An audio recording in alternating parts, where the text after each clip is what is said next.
महाराज की जय। सद्गुरु श्री साधु नित्यानंद जी महाराज की जय। सद्गुरु श्री शरणबसव स्वामी जी महाराज की जय। जय मंगलम जय नमः पार्वती पति शिव हर हर महादेव। ಎಲ್ಲರಿಗೂ ಶರಣು ಶರಣಾರ್ಥಿ.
ಓಂ ಸದ್ಗುರು ಶ್ರೀ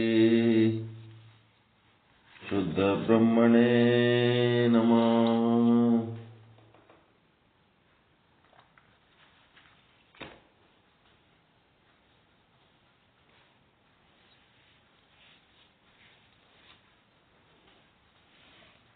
ಸಮಸ್ತ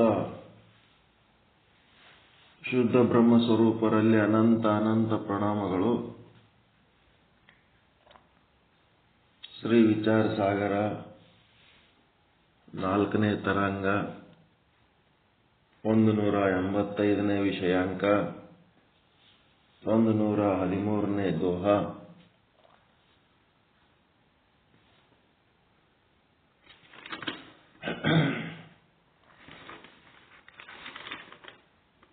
ತಾಕೋ ಸದಾ ಅಭೇದವೈ ವಿಭುಚೇತನತೆ ತಾತ ಬಾಧ ಸಮಯ ನಿಜ ರೂಪವು ಬ್ರಹ್ಮ ರೂಪ ಧರಸಾತ್. ಕೂಟಸ್ಥ ಎನ್ನುವ ಏನು ಶುದ್ಧ ಚೇತನ ಏನಿದೆ ಅಲ್ಲ, ಅದು ಬ್ರಹ್ಮದೊಡನೆ ಸದಾ ಅಭೇದವಾಗಿಯೇ ಇದೆ. ಆ ಕೂಟಸ್ಥ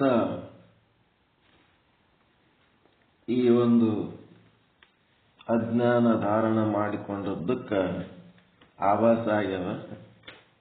ಯಾವಾಗ ಆಭಾಸವನ್ನ ತನ್ನೊಳಗಿರುವ ಅಜ್ಞಾನವನ್ನ ಬಾಧ ಮಾಡ್ಕೊತದ, ಇಲ್ಲದಂಗೆ ಮಾಡ್ಕೊತದ, ಆವಾಗ ಅದು ಬ್ರಹ್ಮರೂಪನೇ ಆಗಿರ್ತದ ಅನ್ನೋಂಥ ವಿಚಾರ ಹೇಳ್ಕೊಂಡು ಸಮಾನಾಧಿಕರಣ ಸಂಬಂಧ ಎಂದರೇನು ಅನ್ನೋ ಪ್ರಶ್ನೆಗೆ 189ನೇ ಟಿಪ್ಪಣಿಯಲ್ಲಿ ವಿಶ್ಲೇಷಣೆ ಮಾಡಿ ಹೇಳ್ತಾ ಇದ್ದಾರೆ.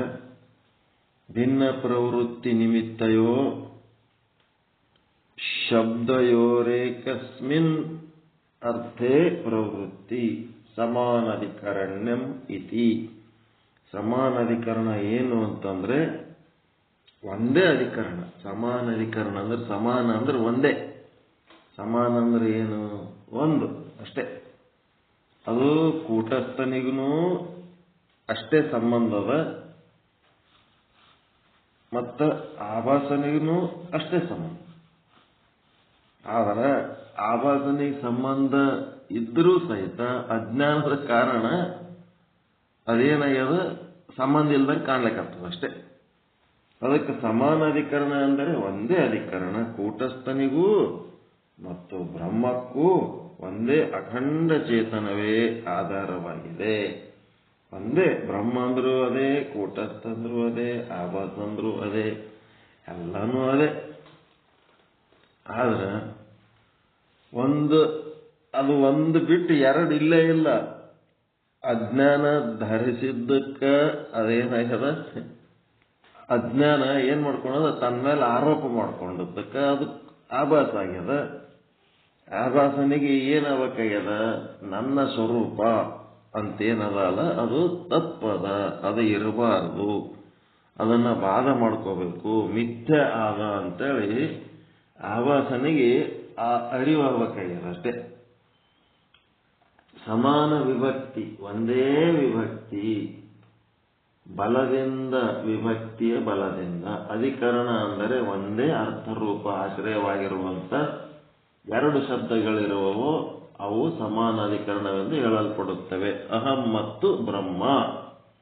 ಅಹಂ ಶಬ್ದದ ಎರಡು ಅರ್ಥಗಳನ್ನು ಅಂಗೀಕಾರ ಮಾಡಿದರೆ, ಆಭಾಸನ ಅಹಂ ಅಂತ ಅಂಗೀಕಾರ ಮಾಡಿದರೆ, ಆಭಾಸದ ಅಹಂ ಪ್ರವೃತ್ತಿಯೇ ಬೇರೆ, ಬ್ರಹ್ಮದ ಅಹಂ ಪ್ರವೃತ್ತಿಯೇ ಬೇರೆ. ಬ್ರಹ್ಮದ ಅಹಂ ಪ್ರವೃತ್ತಿ ಬೇರೆ, ಆಭಾಸದ ಅಹಂ ಪ್ರವೃತ್ತಿ ಬೇರೆ. ಆದರೂ ಕೂಡ ಆಭಾಸನಿಗೂ ಮತ್ತು ಬ್ರಹ್ಮನಿಗೂ ಒಂದೇ ಅರ್ಥವಿದೆ, ಅದೇ ಅಧಿಕರಣ. ಸಮಾನ ಅಧಿಕರಣ, ಸಂಬಂಧ. ಭಿನ್ನ ಪ್ರವೃತ್ತಿ ಅಥವಾ ಆಭಾಸನಿಗೂ ಬ್ರಹ್ಮನಿಗೂ ಅಥವಾ ಕೂಟಸ್ಥನಿಗೂ ಒಂದೇ ಅಧಿಕರಣ, ಅದ್ರಾಗೇನು ವ್ಯತ್ಯಾಸ ಇಲ್ಲ. ತತ್ ಮತ್ತು ತ್ವಂ. ತ್ವಂ ಅಂದ್ರೆ ಆಭಾಸ, ತತ್ ಅಂತಂದ್ರೆ ಬ್ರಹ್ಮ. ತತ್ ಮತ್ತು ತ್ವಂ ಅದರ ಪ್ರವೃತ್ತಿ. ತತ್ ಅಂದ್ರೆ ಅದು, ಅದರ ಪ್ರವೃತ್ತಿ ಪರೋಕ್ಷದ ಕಡೆ. ತ್ವಂ ಅಂದ್ರೆ ಇದು, ಇದರ ಪ್ರವೃತ್ತಿ ಅಪರೋಕ್ಷದ ಕಡೆ.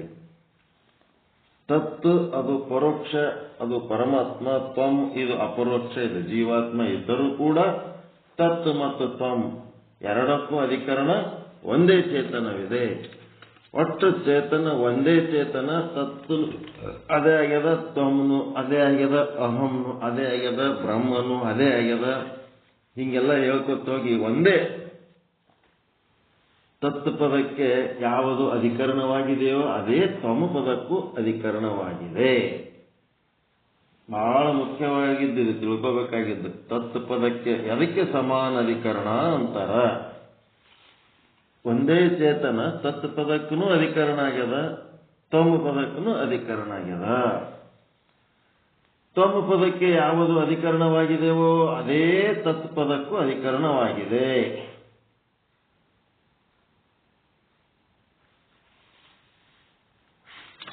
ಅರ್ಥ ಆಗ್ಲಿಕ್ಕತ್ತದ್ರ? ಅಧಿಕರಣ ಅಂದ್ರೆ ಏನು? ಆಧಾರ. ತಿಳ್ಕೊಳ್ರಿ. ಅಧಿಕರಣ ಅಂದ್ರೆ ಆಧಾರ. ಅಹಂ ಎಂಬುವ ಪದಕ್ಕೆ ಯಾವುದು ಆಧಾರವಾಗಿದೆಯೋ, ಬ್ರಹ್ಮ ಎಂಬ ಪದಕ್ಕೂ ಅದೇ ಚೇತನವೇ ಆಧಾರ ಆಗ್ಯದ. ಬ್ರಹ್ಮ ಎಂಬ ಪದಕ್ಕೆ ಯಾವ ಚೇತನ ಆಧಾರವಾಗಿದೆಯೋ, ಅಹಂ ಎಂಬ ಪದಕ್ಕೂ ಅದೇ ಚೇತನವೇ ಆಧಾರ ಆಗ್ಯದ. ಕೂಟಸ್ಥ ಎಂಬ ಪದಕ್ಕೆ ಯಾವ ಚೇತನ ಆಧಾರವಾಗಿದೆಯೋ, ಆಭಾಸ ಎಂಬ ಪದಕ್ಕೂ ಅದೇ ಚೇತನವೇ ಆಧಾರವಾಗಿದೆ. ಆಧಾರ ಅನ್ನೋದ್ರ ಬದಲು ಇವರೇನ್ ಮಾಡ್ತಾರ? ಅಧಿಕರಣ ಅಂತಾರೆ.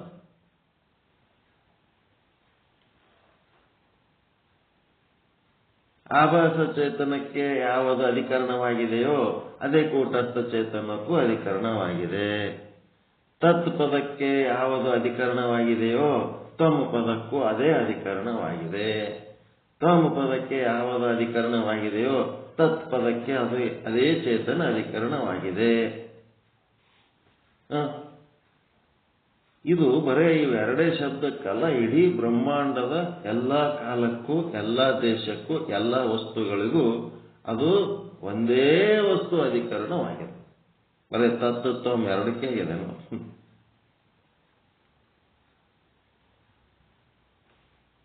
ಒಂದೇ ಚೇತನ ಅಧಿಕರಣವಾಗಿದೆ.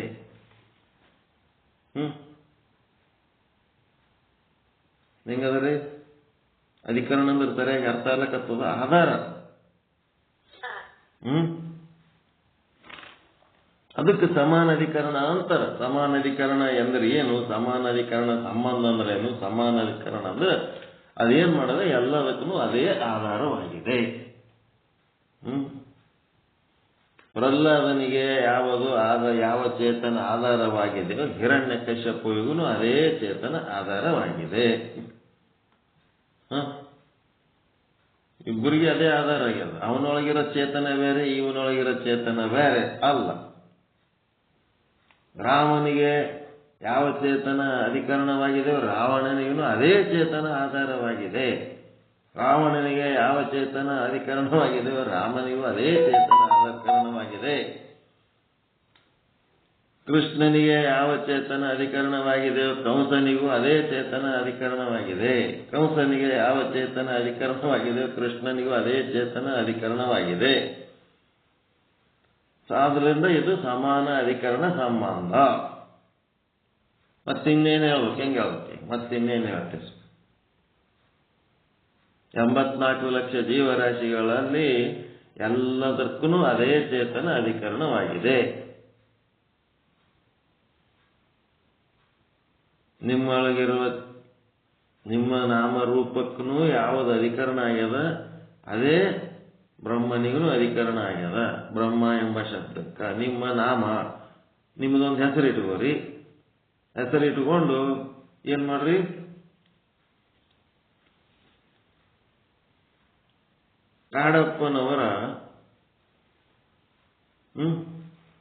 ಕಾಡಪ್ಪನವರಿಗೆ ಯಾವ ಚೇತನ ಅಧಿಕರಣವಾಗಿದೆಯೋ ಬ್ರಹ್ಮಕ್ಕೂ ಅದೇ ಚೇತನ ಅಧಿಕರಣವಾಗಿದೆ.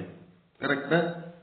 ಬ್ರಹ್ಮ ಶಬ್ದಕ್ಕೆ ಯಾವ ಚೇತನ ಅಧಿಕರಣವಾಗಿದೆಯೋ ಅದೇ ಚೇತನವು ಕಾಡಪ್ಪ ಎಂಬ ಶಬ್ದಕ್ಕೂ ಅಧಿಕರಣವಾಗಿದೆ. ಮತ್ತೇನು ಮಾಡೋಕ್ಕೀಗ?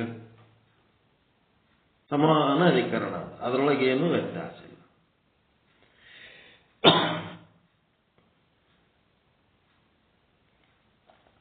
ತನ್ನ ಅಧಿಕರಣದ ಬಗ್ಗೆ ತಾನು ಅರಿವು ಮಾಡ್ಕೋಬೇಕಾಗಿದ್ದು ಯಾರಿಗೆ? ಆಭಾಸನಿ. ಆ ಅರಿವು ಹೆಂಗೆ ಮೂಡ್ತದೋ ತಂದು ತಾನೇ ಮೂಡಂಗಿಲ್ಲ. ಸದ್ಗುರುನಾಥನ ವಾಣಿ ಮತ್ತು ಶಾಸ್ತ್ರಗಳ ಅಧ್ಯಯನದಿಂದ ಆ ಒಂದು ತನ್ನ ಅಧಿಕರಣ ಸಂಬಂಧದ ಬಗ್ಗೆ, ತನ್ನ ಚೇತನದ ಸಂಬಂಧದ ಬಗ್ಗೆ ಅರಿವು ಮಾಡ್ಕೋಬೇಕಾಗಿದೆ.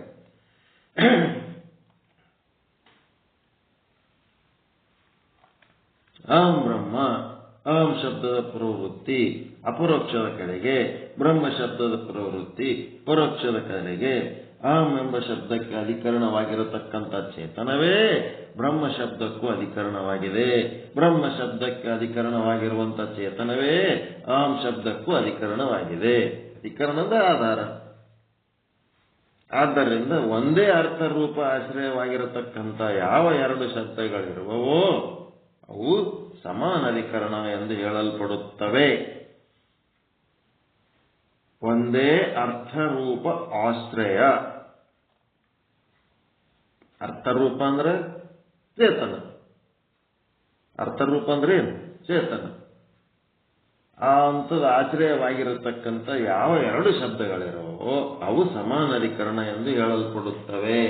ಆ ಎರಡು ಶಬ್ದಗಳು ಅಂದ್ರೆ ಅಹಂ ಮತ್ತು ಬ್ರಹ್ಮ, ತತ್ ಮತ್ತು ತ್ವಂ.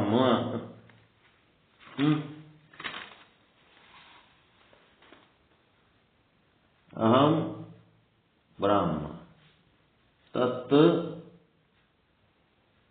ತ್ವಂ.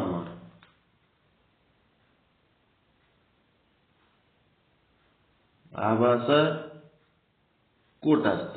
ಮತ್ತೇನು? ಜೀವ, ಆತ್ಮ. ಹೌದಲ್ವ? ಜೀವ ಎಂಬ ಶಬ್ದಕ್ಕೆ ಯಾವ ಚೇತನವು ಅಧಿಕರಣವಾಗಿದೆ? ಆತ್ಮ ಎಂಬ ಶಬ್ದಕ್ಕೂ ಅದೇ ಚೇತನವೇ ಅಧಿಕರಣವಾಗಿದೆ. ಆತ್ಮ ಶಬ್ದಕ್ಕೆ ಯಾವ ಚೇತನ ಅಧಿಕರಣವಾಗಿದೆಯೋ ಅದೇ ಚೇತನವು ಜೀವ ಎಂಬ ಶಬ್ದಕ್ಕೂ ಅಧಿಕರಣವಾಗಿದೆ. ಆದ್ದರಿಂದ ಇದು ಸಮಾನ ಅಧಿಕರಣ ಸಂಬಂಧ. ಮುಗಿತಷ್ಟೇ. ಶಬ್ದಗಳು ಕಲೀಲಕತ್ತೀವಿ ಅಷ್ಟೇ.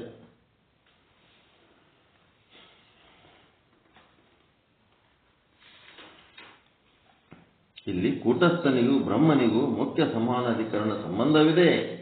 ಆಭಾಸನಿಗೂ ಬ್ರಹ್ಮನಿಗೂ ಬಾಧ ಸಮಾನಾಧಿಕರಣ ಸಂಬಂಧವಿದೆ. ಹೆಂಗಪ್ಪ ಅಂತಂದ್ರೆ ಅಲ್ಲಿ ಆಭಾಸ, ಅಹಂ ಮತ್ತು ತ್ವಮ್ ಜೀವ ಅಂತೇನದವಲ್ಲ, ಈ ಶಬ್ದಗಳಿಗೂ ಬ್ರಹ್ಮನಿಗೂ ಬಾಧ ಸಮಾನಾಧಿಕರಣ ಸಂಬಂಧ. ಮತ್ತು ಬ್ರಹ್ಮ, ಕೂಟಸ್ಥ, ತತ್ತ ಮತ್ತು ಆತ್ಮ ಅಂತೇನದವಲ್ಲ, ಇವು ಏನದವ ಮುಖ್ಯ ಸಮಾನಾಧಿಕರಣ ಸಂಬಂಧ ಹೊಂದ್ಯಾವ. ಇಷ್ಟು ತಿಳ್ಕೋಬೇಕು. ಆವಾಸನಿಗೂ ಬ್ರಹ್ಮನಿಗೂ ಬಾಧ ಸಮಾನಾಧಿಕರಣ, ಕೂಟಸ್ಥನಿಗೂ ಬ್ರಹ್ಮನಿಗೂ ಮುಖ್ಯ ಸಮಾನಾಧಿಕರಣ. ಆವಾಸನು ತನ್ನ ಸ್ವರೂಪವನ್ನು ಬಾಧ ಮಾಡಿಕೊಂಡು ಕೂಟಸ್ಥನೇ ನಾನು ಅಂತ ತಿಳಿದುಕೊಂಡರೆ ಬಾಧ ಸಮಾನಾಧಿಕರಣ ಸಂಬಂಧದಿಂದ ಆವಾಸನು ಬ್ರಹ್ಮದೊಡನೆ ಸಂಬಂಧ ಉಳ್ಳವನಾಗಿದ್ದಾನೆ. ಅದನ್ನು ಬಿಟ್ಟು ನೋಡಿದರೆ, ಘಟವನ್ನು ಬಿಟ್ಟು ನೋಡಿದರೆ ಘಟಾಕಾಶ ಮಹಾಕಾಶವೇ ಇದೆ. ಘಟವನ್ನು ಹಿಡಿದು ನೋಡಿದರೆ ಏನಾಯ್ತು? ಘಟಾಕಾಶವೇ ಬೇರೆ ಮಹಾಕಾಶವೇ ಬೇರೆ ಎಂಬಂತೆ ತೋರುತ್ತದೆ. ಅದೇ ಕೂಟಸ್ಥನು ತನ್ನ ಸ್ವರೂಪವನ್ನ ಹಿಡಿಕೊಂಡು ನೋಡಿದರೆ ಏನ್ ಕಾಣಿಸ್ತಾನವ? ಬ್ರಹ್ಮನಿಂದ ಭಿನ್ನ ಅಂತ ಕಾಣಿಸ್ತಾನ.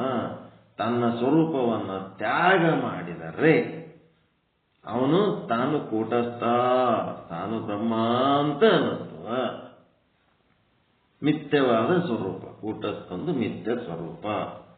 ಏನ್ ಸ್ವರೂಪ ಅಂತಂದ್ರೆ ಹುಟ್ಟವು ನಾನು, ಸಾಯವು ನಾನು, ಬರವು ನಾನು, ಹೋಗವು ನಾನು. ಇವೆಲ್ಲ ಶಬ್ದಗಳು ಬಳಸ್ತೀವಲ್ಲ. ಪಾಪ ಮಾಡವ ನಾನು. ಯಾವುದು? ಅದೇ ಆಭಾಸನ ಮಿಥ್ಯಾ ಸ್ವರೂಪ ಏನಾಗ್ಯದ? ಕೂಟಸ್ಥ ತನ್ನ ಮೇಲೆ ಆರೋಪ ಮಾಡ್ಕೊಳೋಣ. ಕೂಟಸ್ಥ ತನ್ನ ಮೇಲೆ ಆರೋಪ ಮಾಡ್ಕೊಂಡು ಏನಾಗ್ಯಾನ? ಆಭಾಸ ಆಗ್ಯಾನ. ಲೀಲೆ ಮಾಡುವುದಕ್ಕೆ ಲೀಲೆ ಸಲುವಾಗಿ ಕೂಟಸ್ಥ ಆಭಾಸ ಆಗ್ಯಾನ, ಪಾತ್ರ ವಹಿಸ್ಯಾನ. ಆ ಒಂದು ಕೂಟಸ್ಥ ತನ್ನ ಪಾತ್ರವನ್ನ ಕಳ್ಕೊಂಡ್ಬಿಟ್ನಂತಂದ್ರೆ ತಾ ಕೂಟಸ್ಥನೇ ಅದನು. ತಾನು ಆರೋಪ ಮಾಡ್ಕೊಂಡ ನಮ್ಮ ಊರ ಗೌಡ ಏನಾಗ್ಯಾನ? ಭೀಮನ್ ಪಾತ್ರ ಹಾಕ್ಯಾನ. ಆ ಪಾತ್ರ ಹಾಕಿದಾಗ ಅವ ಏನಾಗ್ಯಾನ? ಗೌಡನೇ ಭೀಮ ಹಾಕಿ ಕಾಣ್ಲಕತ್ತಾನ. ಯಾವಾಗ ಅದು ಪಾತ್ರ ಕಳಿಸ್ತಾನ, ಬಣ್ಣ ಬಳಸಿ ತೊಳೆಸ್ತಾನ, ಮತ್ತೆ ಗೌಡ ಆಗ್ಬಿಡ್ತಾನ. ಅಷ್ಟೇ. ಆಭಾಸ ಕೂಟಸ್ಥ ಆರೋಪ ಮಾಡ್ಕೊಳ. ಆಭಾಸನ ರೂಪ ಒಳಗಿರೋ ಕೂಟಸ್ಥನೇ ಅದನ್ನು ಲೀಲೆ ಮಾಡುವುದಕ್ಕೆ ಅದನ್ನು ಧಾರಣೆ ಮಾಡ್ಯಾರ.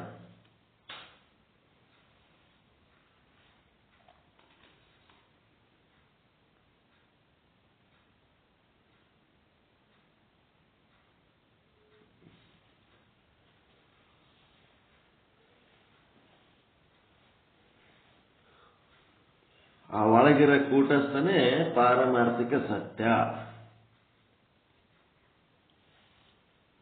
ಗೌಡ ಪಾರಮಾರ್ಥಿಕ ಸತ್ಯ, ಆಮೇಲೆ ವ್ಯಾವಹಾರಿಕ ಸತ್ಯ, ಆಮೇಲೆ ಪ್ರಾತಿಭಾಷಿಕ ಸತ್ಯ. ಈ ಪ್ರಾತಿಭಾಷಿಕ ಸತ್ಯ ಅಂದ್ರೇನು? ವ್ಯಾವಹಾರಿಕ ಸತ್ಯ ಅಂದ್ರೇನು? ಒಳಗ ಕೂಟಸ್ಥನೇ ಅದನ. ವ್ಯಾವಹಾರಿಕ ಸತ್ಯದನು ಕೂಟಸ್ಥನೇ ಅದನ, ಪ್ರಾತಿಭಾಷಿಕ ಸತ್ಯದೊಳಗನು ಕೂಟಸ್ಥನೇ ಅದನ. ಕೂಟಸ್ಥನ ಬಿಟ್ಟು ಯಾವ ಸತ್ಯಗಳಿಲ್ಲ.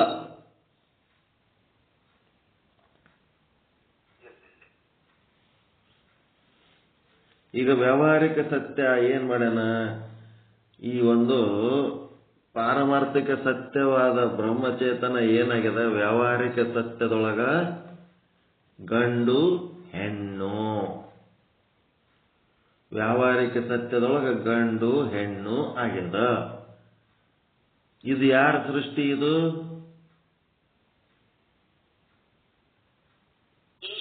ಈಶ್ವರನ ಸೃಷ್ಟಿ. ಈ ವ್ಯಾವಹಾರಿಕ ಸತ್ಯ ಏನದ? ಈಶ್ವರನ ಸೃಷ್ಟಿ ಇದು.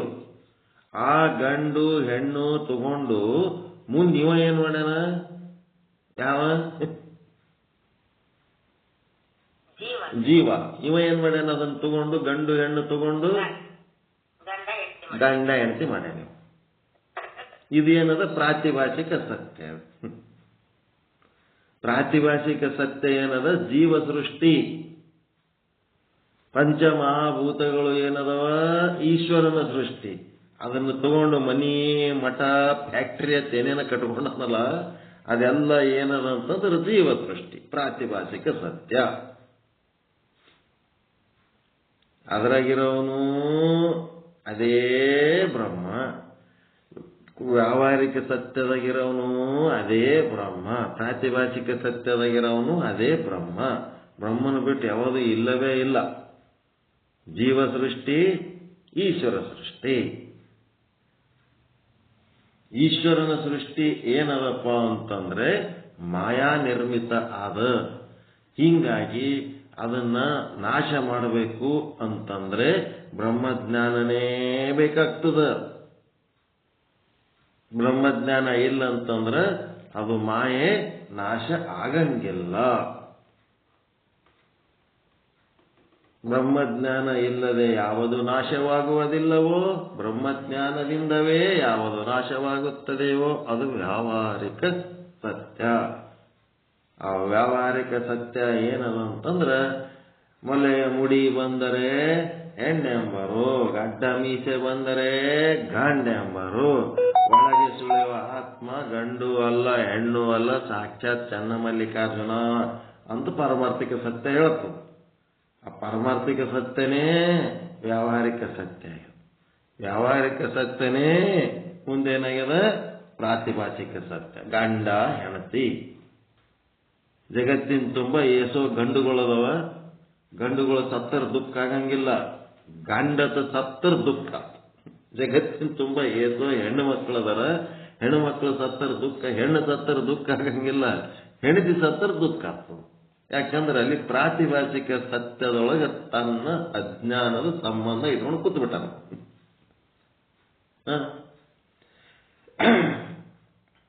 ಹೆಂಗಾದ? ಎಲ್ಲದರೊಳಗಿರೋನು ಅವನೇ ಒಬ್ಬನೇ. ಅವನು ಬಿಟ್ಟು ಯಾವುದು ಇಲ್ಲೇ ಇಲ್ಲ. ಯಾವುದು ಬ್ರಹ್ಮಜ್ಞಾನವಿಲ್ಲದೇ ಬಾಧವಾಗುತ್ತದೆಯೋ,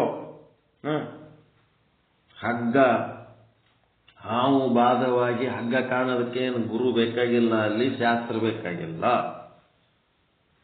ಬೆಳ್ಳಿ ಬಾಧವಾಗಿ ಏನ್ ಕಾಣಬೇಕು? ಸಿಂಪಿ ಶುಕ್ತಿ ಕಾಣೋದಕ್ಕೆ ಅದಕ್ಕೇನು ಬ್ರಹ್ಮಜ್ಞಾನ ಬೇಕಾ, ಗುರು ಬೇಕಾ, ಶಾಸ್ತ್ರ ಬೇಕಾ?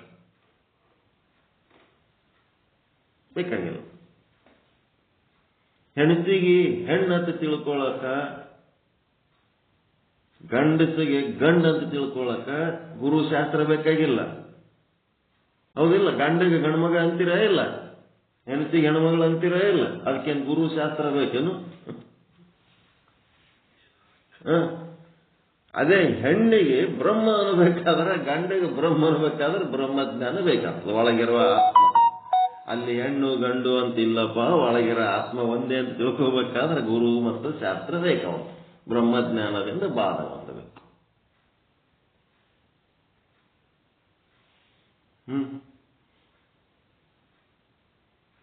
ಈಗ ನೀವು ಮೂರು ಗೌಡ ಏನ್ ಮಾಡ್ಯಾನ?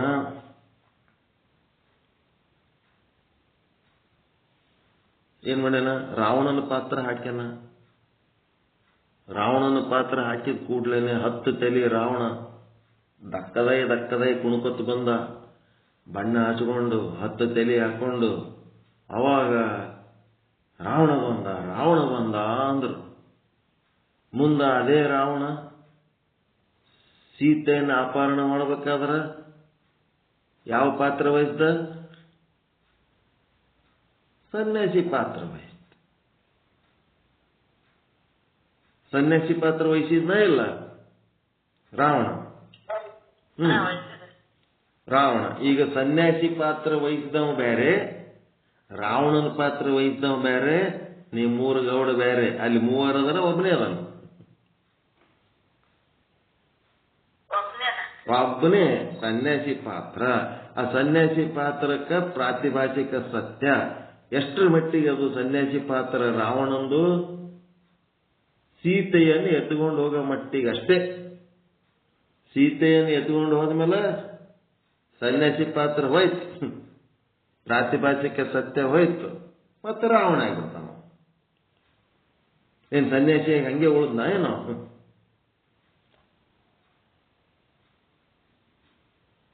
ಸನ್ಯಾಸಿ ಪಾತ್ರ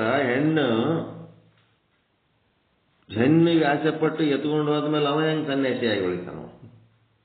ಮುಗಿತ ಅವನ ಪಾತ್ರ, ಸನ್ಯಾಸಿ ಪಾತ್ರ ಮುಗಿತಲ್ಲಿ. ಹೆಣ್ಣಿನ ಮೇಲೆ ಆಸೆ ಇಟ್ಟುಕೊಂಡದ್ದಕ್ಕೆ ಸನ್ಯಾಸಿ ಪಾತ್ರ ಹೋಗಿ ರಾವಣ ಅವ.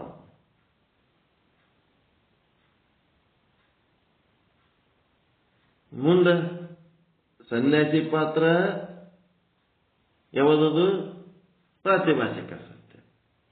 ರಾವಣನ ಪಾತ್ರ ವ್ಯಾವಹಾರಿಕ ಸತ್ಯ. ನಮ್ಮೂರ್ ಗೌಡ ಯಾವ ಸತ್ಯ? ಪಾರಮಾರ್ಥಿಕ ಸತ್ಯ. ಇಟ್ಟೆ ಇಲ್ಲಿರೋದು.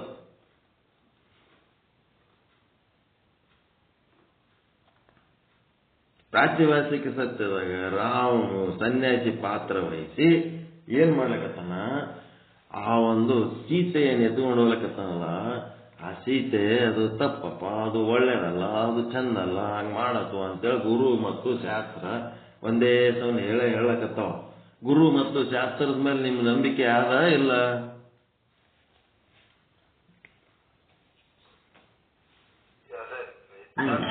ನಂಬಿಕೆ ಆದ. ನಂಬಿಕೆ ಇದ್ರೂ ಬಿಡ್ಲಕ್ಕಾಗಲ್ದು. ನಂಬಿಕೆ ಇದ್ರೂ ಬಿಡ್ಲಕ್ಕಾಗಲ್ದು. ಯಾಕ?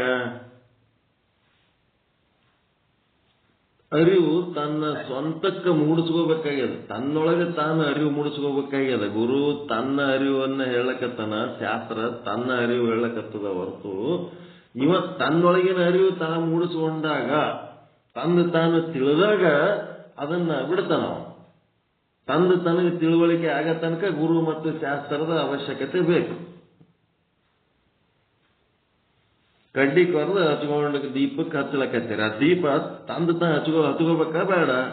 ಹಿಂಗ್ ಕಡ್ಡಿ ಕೊರೆದು ದೀಪದ ಬಲ್ಲಿ ಹಿಂಗ ಬತ್ತಿ ಬಲ್ಲಿ ಒಯ್ದೆ ಹಚ್ಚಿ ಬಿಡ್ಬೇಕತ್ತ ಏನ್ ರೂಲ್ಸ್ ಅದೇನದು? ತಂದು ತಾನು ಹಚ್ಕೋಬೇಕಾ ಬೇಡ? ಅದು ತಂದು ತಾನು ಹಚ್ಕೊಳ್ಳೋ ತನಕ ನಿಮ್ ಕಡ್ಡಿ ಹಚ್ಚಿದ್ದಂಗೆ ಇಟ್ಟಿರ್ತೀರ ಇಲ್ಲ ಅದ್ರ ಸಮೀಪ. ಹಿಂಗ್ ಒಯ್ದು ಮುಟ್ಸೋನ ದೂರ ಸರಿಸ್ಬಿಡ್ತೀರ,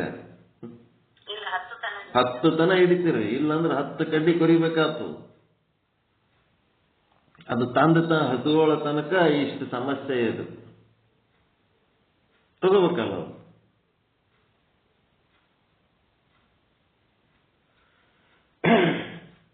ತಂದು ತಾನು ಹಿಡ್ಕೊಳ್ಳೋ ತನಕ ಅದು ಬೆಂಕಿ, ತಂದು ತಾನು ಹಿಡ್ಕೊಳ್ಳೋ ತನಕ ಇದು ಸಮಸ್ಯೆ. ಗುರು ಮತ್ತು ಶಾಸ್ತ್ರದ ವಾಕ್ಯದ ಮೇಲೆ ನಂಬಿಕೆ ಆದ್ರೂ ಅರಿವು ತನ್ನೊಳಗೆ ಮೂಡ್ಲಾರ್ದಕ್ಕ ಇಷ್ಟು ಸಮಸ್ಯೆ ಆಗ್ಲಿಕ್ಕತ್ತು. ತಂದೆ ಅವನು ಸಂತಿಗೆ ಹೋಗ್ಯಾನ. ಸಂತಿಗೆ ಹೋಗಿ ಅಲ್ಲಿ ಒಂದು ಆಟಿಕೆ ಸಾಮಾನು ಚಂದ ಕಂಡದ್ದು. ಆ ಸಾಮಾನ ತಂದು ಏನದು ರಬ್ಬರ್ ಹಾವು ತಂದು ಮಗನಿಗೆ ಕೊಟ್ಟ. ಗಬಕ್ಕತ್ತೇಳಿ ಚೀಲ್ದಂಗೆ ತೆಗೆದು ಮಗ 5 ವರ್ಷದ ಮಗ ಅದ. ಅದಕ್ಕೆ ಹಾವು ಅಂದ್ರೆ ಏನಂತ ಗೊತ್ತದ, ಅದು ಕಚ್ಚಿದ್ರೆ ಸಾಯ್ತಾರಂತ ಗೊತ್ತದ. ಅದನ್ನ ನೋಡಿ ಕೂಡ್ಲೇನೆ ಒಂದೇ ಸಲ ಎದೆ ಹೊಡೆದು ಹಳ್ಳ ಕಚ್ಚಿ ಬಿಡ್ತದ ಉಡೋದು. ತಗೋ ಆಡತ್ತೇಳಿ ಇವ ಕೊಟ್ಟ, ಅದು ತಗೊಳಕ್ ಅದು ಅಂಜಲ ಕಚ್ಚಿ ಬಿಡ್ತು. ಬಿಸಾಕಿ ಬಿಟ್ಟ, ತಗೋರಪ್ಪ ಆಡು, ನಿನಗೊಂದು ಆಟ ಸಾಮಾನು ತಂದು ನೋಡುವತ್ ಗಬಕ್ಕ ತಗೋದ. ಅವ ಅದ ಖರೆ ಹಾವು ಅಂತ ತಿಳ್ಕೊಂಡು ಹಳ್ಳ ಕಚ್ಚಿ ಬಿಟ್ಟ. ಅವಾಗ ಅವರಪ್ಪ ಎಷ್ಟು ತಿಳಿಸಿ ಹೇಳ್ತಾನ, ಇದು ಹಾವು ಖರೆ ಅಲ್ಲೋ, ಇದು ನಿಂದ ಆಟದ ಸಾಮಾನು, ಅದು ಕಚ್ಚಂಗಿಲ್ಲ ಅಂತ ಹೇಳಕತ್ತಾನ. ತಂದಿ ಮಾತಿನ ಮೇಲೆ ಮಗನಿಗೆ ನಂಬಿಕೆ ಆದ ಇಲ್ಲ? ಆದ್ರೂ ಅದು ಮುಟ್ಲಕ್ ಆಗ್ತಾ ಇಲ್ಲ. ಯಾಕಂದ್ರ ಅದು ಹಾವು ಖರೆ ಅಲ್ಲ ಅನ್ನೋದು ಅವನಿಗೆ ಅರಿವು ಆಗ್ಬೇಕಾಗ್ಯದ. ಎಲ್ಲಿ ತನಕ ಅವ್ರ ಅಪ್ಪ ಹೇಳ್ಬೇಕದು, ಇದು ಖರೆ ಹಾವಲ್ಲ, ಇದು ಕಚ್ಚಲ್ಲ, ಇದು ಮುಟ್ಟಿದ್ರೆ ಸಾಯಲ್ಲ ಅಂತ ಎಲ್ಲಿ ತನ ಹೇಳ್ಬೇಕು? ಅವ ಇದು ಖರೆ ಹಾವಲ್ಲ, ಇದು ಮುಟ್ಟಿದ್ರೆ ಸಾಯಂಗಿಲ್ಲ, ಇದಕ್ಕೆ ಅಂಜದು ನನ್ನ ಅಜ್ಞಾನ ಅಂತೇಳಿ ಆ ಮಗುವಿಗೆ ತನ್ನೊಳಗೆ ತನಗೆ ಅರಿವು ಆಗ ತನಕ ಇದು ಹೇಳ್ಬೇಕು. ಯಾವಾಗ ಅವನಿಗೆ ಅರಿವು ಆಗ್ತದ ಆವಾಗ ಅವ ಏನ್ ಮಾಡ್ತಾನ, ಆ ಹಾವನ್ನ ಹಿಡಿದು ಆಡ್ಲಕ್ಕೆ ಬಿಡ್ತಾನೆ. ಇದು ಕರೆ ಹಾವಲ್ಲ, ಮಿಥ್ಯಾ ಅಂತೇಳಿ ಹಿಡ್ಕೊಂಡು ಆಡ್ಲಾಕತ್ತದ. ಎಲ್ಲಿ ತನಕ ಅದು ಮಿಥ್ಯಾ ಅನ್ನೋ ಅರಿವಾಗಂಗಿಲ್ಲ ಅಲ್ಲಿ ತನಕ ಅದರ ಅಂಜಿಕೆ ಹೋಗಂಗಿಲ್ಲ.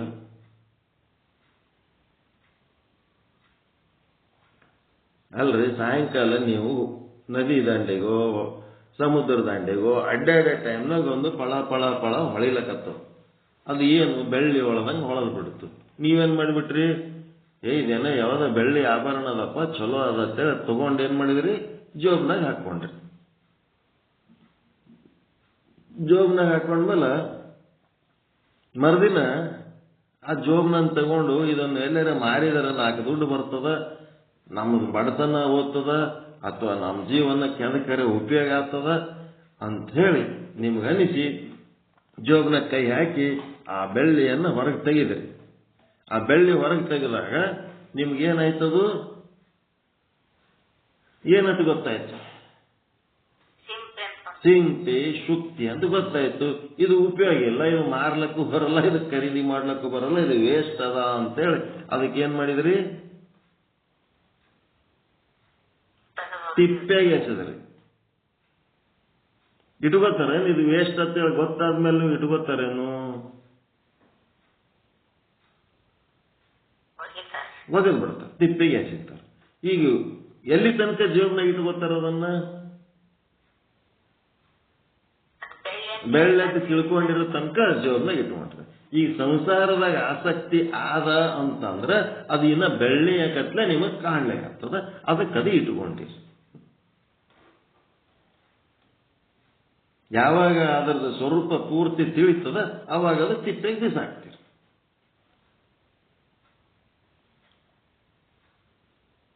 ತಿಪ್ಪೆಗೆ ಬಿಸಾಕಂತ ಸಮಯ ಬರೋ ತನಕ ಸಂಸಾರ ಸತ್ಯ ಅಂತೇಳಿ ಹಂಗೆ ಗುರು ಶಾಸ್ತ್ರ ಹೇಳೇ ಹೇಳತ್ತಾವ, ಇದೆಲ್ಲ ಸುಳ್ಳದೋ, ಇದು ಸುಳ್ಳದೋ, ಇದು ಸುಳ್ಳದೋ ಅಂತ ಹೇಳಿದ್ರು ಹೌದಪ್ಪ ಅಂತೇಳಿ ತಲೆ ಹಾಕ್ತದ, ಮತ್ತದೇ ಮಾಡ್ತದ. ಯಾಕ? ಬೆಳ್ಳಿ ಅನ್ನಂತ ಬುದ್ಧಿ ಹೋಗಲ್ಲದು. ಅದರಿಂದ ಏನೋ ಲಾಭ ಆಗ್ತದ, ಮುಂದೆ ನನ್ನ ಹಣೆಬರ ಸುಧಾರಿಸ್ತದ ಅಂತೇಳಿ ತಿಳ್ಕೊಂಡ. ಹೆಂಡತಿಲಿಂದ ಲಾಭ ಆಗ್ತದ, ರೊಕ್ಕದಲ್ಲಿಂತ ಲಾಭ ಆಗ್ತದ, ಗಂಡನಲ್ಲಿಂತ ಲಾಭ ಆಗ್ತದ, ಮಗನಲ್ಲಿಂತ ಲಾಭ ಆಗ್ತದ, ಮಗಳಲ್ಲಿಂತ ಲಾಭ ಆಗ್ತದ. ಈ ಭಾವನೆ ಏನಾದ, ಇದರಂತ ಕಡು ಮೂರ್ಖತನದ ಭಾವನೆ ಜಗತ್ತಿನಾಗ ಮತ್ತೊಂದೇನೂ ಇಲ್ಲ. ಯಾರಿಂದ ಯಾರಿಗೆ ಲಾಭ ಇಲ್ಲ, ಪರಮಾತ್ಮ ಒಬ್ಬನಿಂದಲೇ ಲಾಭ.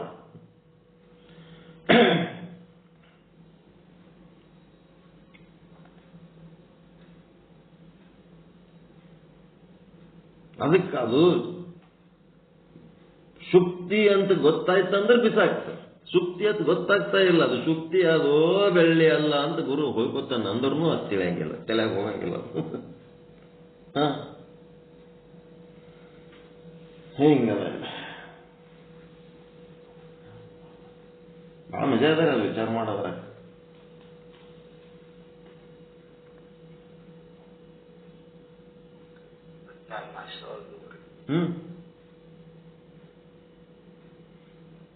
ಇವ್ರ ಮಕ್ಕಳಂತ ಇರ್ತಾರಲ್ರಿ, ಇವ್ರೇನ್ ಸ್ವಲ್ಪ ದೊಡ್ಡವರಾಗಿ ಈಗ ಸದ್ಯ ಅಪ್ಪ ಅಪ್ಪ ಅಂತ ಹೇಳ್ತಿ ಮಾಡ್ತಿರ್ತಾರಿ. ನನ್ನ ಮಕ್ಕಳು ಮುಂದ ಸ್ವಲ್ಪ ದೊಡ್ಡವರಾಗಿ ಅವ್ರ ಮದ್ವಿ ಪದವಿ ಏನಾರೇ ಆಯ್ತು, ಏನೋ ಒಂದು ಅವ್ರಿಗೆ ಸ್ವತಂತ್ರ ಸಿಕ್ತು ಅಂತ ಅಂದ್ಮೇಲೆ ಅವರು ಅಪ್ಪ ಅಮ್ಮನ ವ್ಯವಹಾರದಾಗ ಕೈ ಹಾಕ್ಲಕ್ ಬರ್ತಾರವ್ರು. ಇವ್ರು ಏನ್ ಮಾಡ್ಯಾರ ಅದರೊಳಗೆ ಕೈ ಹಾಕಿ ಬಂದು ಅವನಿಗೆ ಕುತ್ತಲ್ಲೇ ನೀನ್ ಮಾಡ್ತಿದ್ದ, ಅವನು ಮಾಡ್ಕೊತಾನ ಬಿಡು, ಬಾ ಇಲ್ಲಿ ನೀನ್ ನಂದು ಮಾಡೋದು, ಈ ಕಡೆ ಬಾ, ನನ್ನ ಕಡೆ ಬಾ ನೀನು. ಬದ್ಮಾಶ್ಗಿರಿ ಚಾಲು ಮಾಡ್ತಾರ ಅವ್ರು. ಅವನಿಗೆ ಏನಾಗ್ಯದ ತಂತ ತಗೊಳಕ, ತಂತ ಮಾಡ್ಕೊಳಕ, ಅವನಿಗೆ ಕುತ್ತಲ್ಲೇ ನೀ ಮಾಡ್ತಿದ್ವಿ. ಇದು ಏನ್ ತಾವು ತಮ್ಮ ಗಂಡದರೆ ಮಾಡಲ್ಲ, ನಮಗೂ ನಮ್ ಇಲ್ಲಿ ಮಾಡೋರಿಗೆ ತಪ್ಪಿಸ್ತಾರ.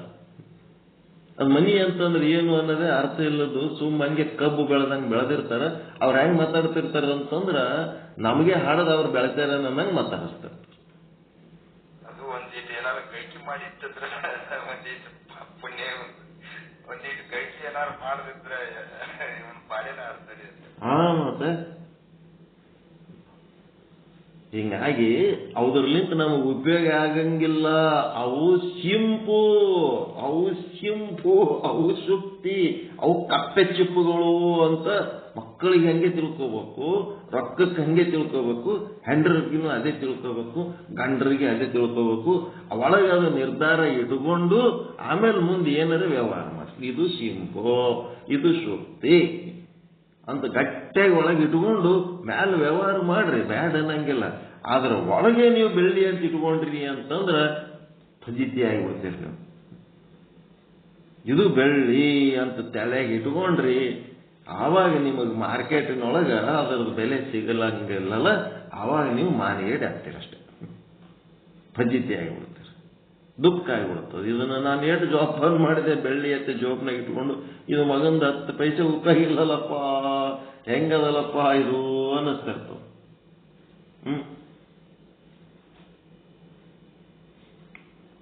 ತಿಪ್ಪಾಗಿ ಎಸಿಬೇಕಾಗದ್ದನ್ನ ಜೋಬ್ನಾಗ ಇಟ್ಕೊಂಡು ಜೋಪಾನ ಮಾಡ್ಕೊಳ್ಳೋದೇ ಸಂಸಾರ, ಅಜ್ಞಾನ, ಮತ್ತಿನೇನಿಲ್ಲ.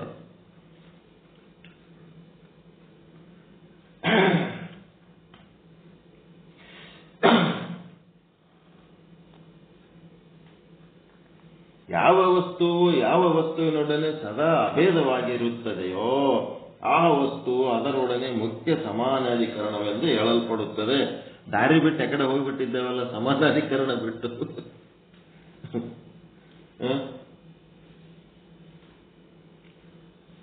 ಹಿಂಗೆ ವಟ ಅನ್ಕೋತ್ ಕೂತಾರೆ, ಎಲ್ಲೇ ಹೋಗಿ ಬಿಡ್ತೀವಿ ನಾವು. ಆ ಕಡೆ ದಾರಿ ಬಿಟ್ಟು ಹೋದ್ರೂ ಚಲೋ ವಿಷಯದಾಗ ಹೋಗಿವ, ಕೆಲ್ಸಕ್ಕೆ ಬರ್ಲಾರ ವಿಷಯದಾಗ ಹೋಗಿವ್ರಿ. ಮೋಕ್ಷದ ವಿಚಾರದಲ್ಲೇ ಹೋಗ್ಬೇಕು, ದಾರಿ ಬಿಟ್ರೆ ಅನ್ನೋದು ಪಾತಲೇ ಪಾತ್. ದಾರಿ ಹಿಡ್ಕೊಂಡೇ ಹೋಗ್ಬೇಕಂತಿದೆ, ದಾರಿ ಇಲ್ಲದ ದಾರಿ. ನಮ್ದೇ ಒಂದು ದಾರಿ ಹಾಕದಪ್ಪ, ನಮ್ದೇ ಒಂದು ರೋಡ್ ಹಾಕಿಬಿಡೋದು. ಯಾರು ರೋಡ್ ಹಾಕಿದ್ರಾಗ ನಾವೇ ತಿರುಗಾಡ್ಬೇಕು, ನಮ್ದೇ ಒಂದು ರೋಡ್ ಹಾಕದ್. ನಮ್ಮ ರೋಡ್ನಾಗ ಬೇಕಿದ್ದವ್ರು ಬಂದು ತಿರುಗಾಡ್ಲಿ, ಆದ್ರೆ ನಮ್ದು ಒಂದು ರೋಡ್ ಹಾಕ್ಬೇಕು. ಯಾಕೆ ಎಲ್ಲರೂ ಒಂದು ರೋಡ್ ಹಾಕಿ ನಮ್ದು ಒಂದು ರೋಡ್ ಹಾಕಮ್, ಯಾರು ಬೇಡ ಅಂತಾರೆ. ಮೋಕ್ಷಕ್ಕೆ ಕರ್ಕೊಂಡು ಹೋಗಂತ ರೋಡ್ ನಮ್ದು ಒಂದು ಹಾಕದಪ್ಪ.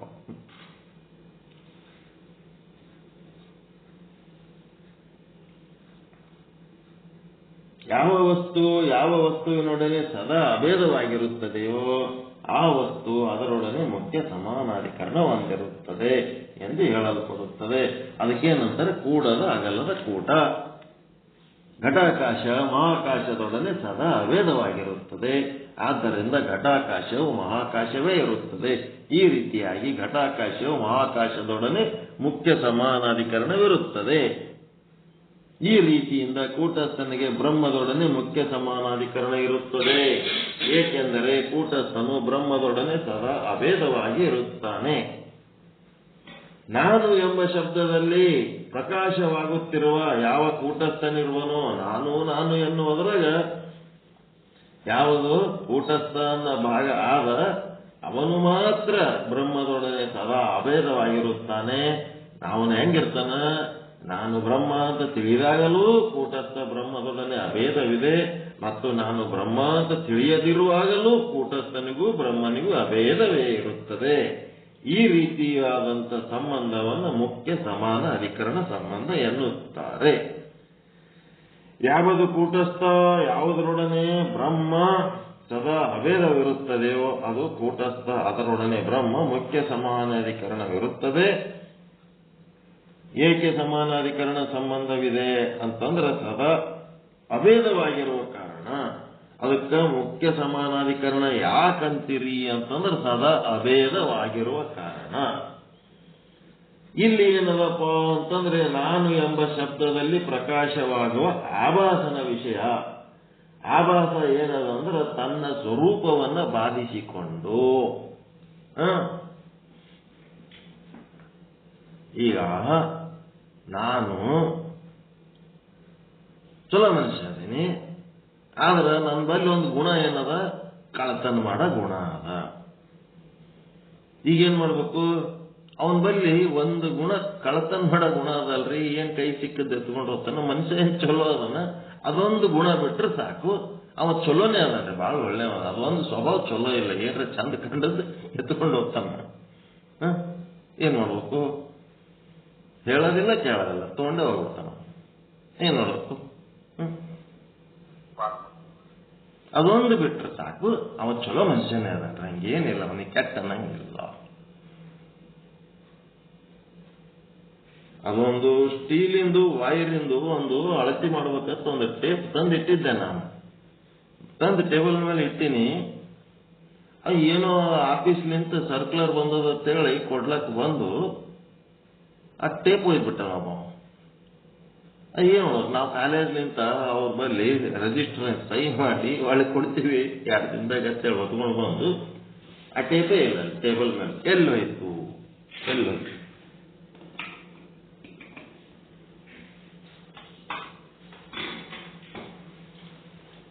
ಅವ್ನು ಸರ್ಕ್ಯುಲರ್ ತಂದ, ಒಬ್ಬನೇ ಮನೆಗೆ ಬಂದು ಹೋಗ್ಯಾನ್ರಿ, ಮತ್ತೆ ಯಾರು ಇಲ್ಲ, ನಮ್ಮ ಆಫೀಸ್ನವನೇ ಅದಾನ.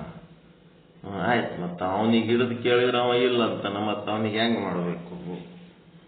ಮತ್ತೆ ಅವನ ಮೇಲಾಧಿಕಾರಿಗಳಿಗೆ ಇರಿಸಿ ಅವನಿಗೆ ಸೈಡಿಗೆ ಕರ್ಕೊಂಡೋಗಿ ಅಲ್ಲಿ ಮನ್ಯಾಗ ಹಿಂಗೇನೋ ಒಯ್ದಾರಂತ. ಯಾರು ಒಯ್ದಾರ ಅಂದ್ರೆ ಯಾರು ಒಯ್ದಿಲ್ಲ, ಒಬ್ಬನೇ ಬಂದು ಹೋಗ್ಯಾನೋ ಅಂತ ಆಗ್ಯದ, ನಿನ್ನ ಹೆಸರದ, ಮತ್ತೆ ಸುಮ್ಮನೆ ಒಳ್ಳೆ ಮಾತನಾಗ ನನ್ನ ಕೈಯಾಗ ಕೊಟ್ಬಿಡು, ನಾನು ಅವ್ರಿಗೆ ಕೊಡ್ತೀನಿ, ಪ್ರಾಬ್ಲಮ್ ಸಾಲ್ವ್ ಆಗ್ತದ, ಇಲ್ಲ ಅಂದ್ರೆ ಪೊಲೀಸ್ ಸ್ಟೇಷನ್ ಕೊಡ್ತಾರ, ನೋಡ ಅವಾಗ ಹೆಂಗಿರ್ತದ ಅಂತಂದ. ಆಯ್ತ್ರಿ ಸರ್, ತಂದು ಕೊಡ್ತೀನಿ. ಅವ್ರ ಕೈಯಾಗ ಕೊಟ್ರು, ಆ ಕಡೆ ಅದು ಟೇಪು ಒಳ್ಳೆದು ಅಂತ. ಈಗ ಅದು ಒಂದು ಸಾರಿ ಹಂಗ ಕಳ್ತನ ಮಾಡಿದ್ದಕ್ಕ ಈಗ ಮುಂದೆ 100 ಸಾರಿ ನಮ್ಮ ಎದುರು ಸಿಕ್ಕರ್ನು ನಮ್ಗೆ ನಮಸ್ಕಾರ ಅಂತಾನ, ಎಲ್ಲ ಮಾಡ್ತಾನ. ಅದನ್ನ ನಮ್ಮ ತಲೆ ಒಳಗೆ ಇಟ್ಕೊಂಡು ನಾವು ಅವನಿಗೆ ಅಪಮಾನ ಮಾಡಿದ್ರೆ ಹೆಂಗಿರ್ತದ? ಅದೊಂದು ಗುಣ ಅವನಿಗೆ ಸರಿಗಿಲ್ಲ, ಉಳಿದದ್ದೆಲ್ಲ ಚಲೋ.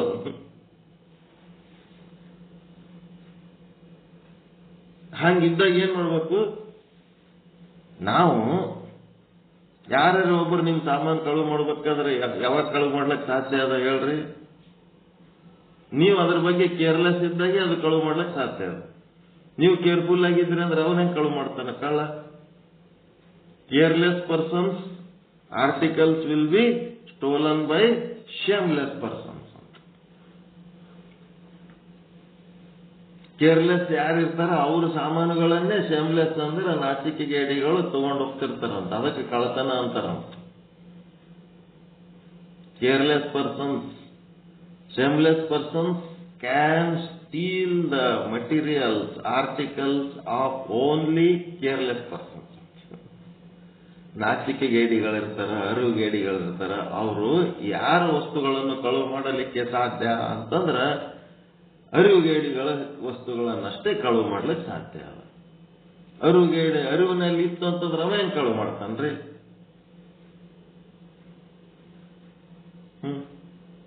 ನಾವು ಅರಿವಿನಾಗಿದ್ದೇವೆ ಅಂದ್ರೆ ಅವ ಹೆಂಗ್ ಕಳುವು ಮಾಡ್ತಾನ?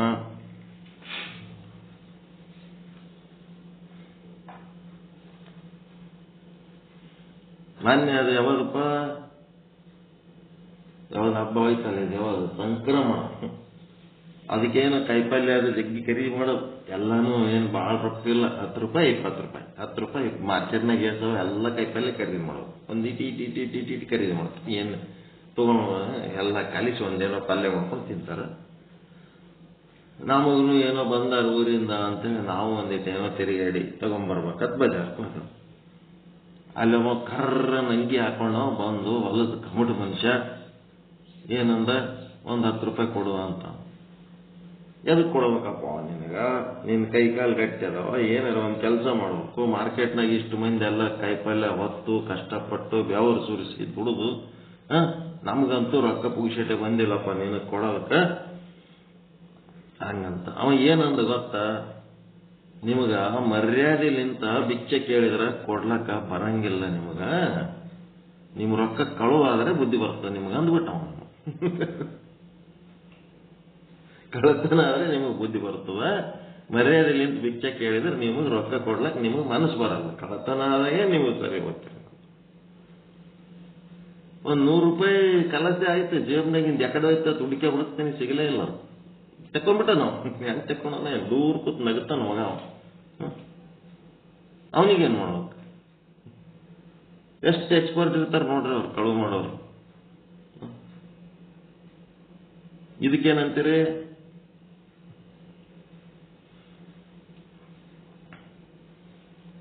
ಅವನಿಗೇನು ಹಿಡಿದು ಪೊಲೀಸ್ ಸ್ಟೇಷನ್ ಕೊಡ್ಬೇಕಾ ಏನ್ ಮಾಡ್ಬೇಕು? 100 ರೂಪಾಯಿ ಕಳೆದದು ಅಂದ್ರೆ ಪೊಲೀಸರ ಬಳಿ ಹೋದ್ರೆ ಅವ್ರು 200 ರೂಪಾಯಿ ಕೇಳ್ತಾರೆ. 100 ರೂಪಾಯಿ ಮಾರ್ಕೆಟಿಗೆ ಬಂದು ಕೇಳ್ಬೇಕು ಹಿಡಿಬೇಕಂದ್ರೆ ಅವನಿಗೆ.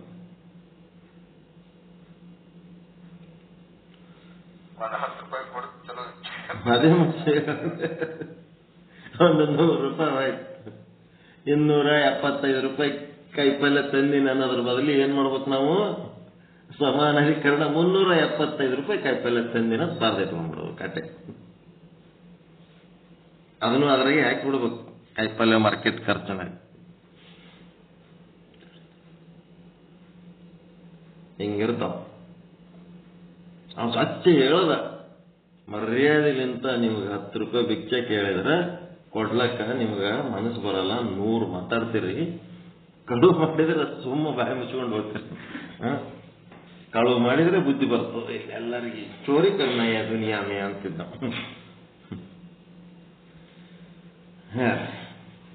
ಈಗೇನಾಯ್ತು? ನಾನು ಎಂಬ ಶಬ್ದದ ಪ್ರಕಾರ ಒಂದು ಕೆಟ್ಟ ಗುಣ, ಒಂದು ಅಜ್ಞಾನ ಅಂತ ಏನದಲ್ಲ, ಒಂದು ತಪ್ಪು ಗ್ರಹಿಕೆ.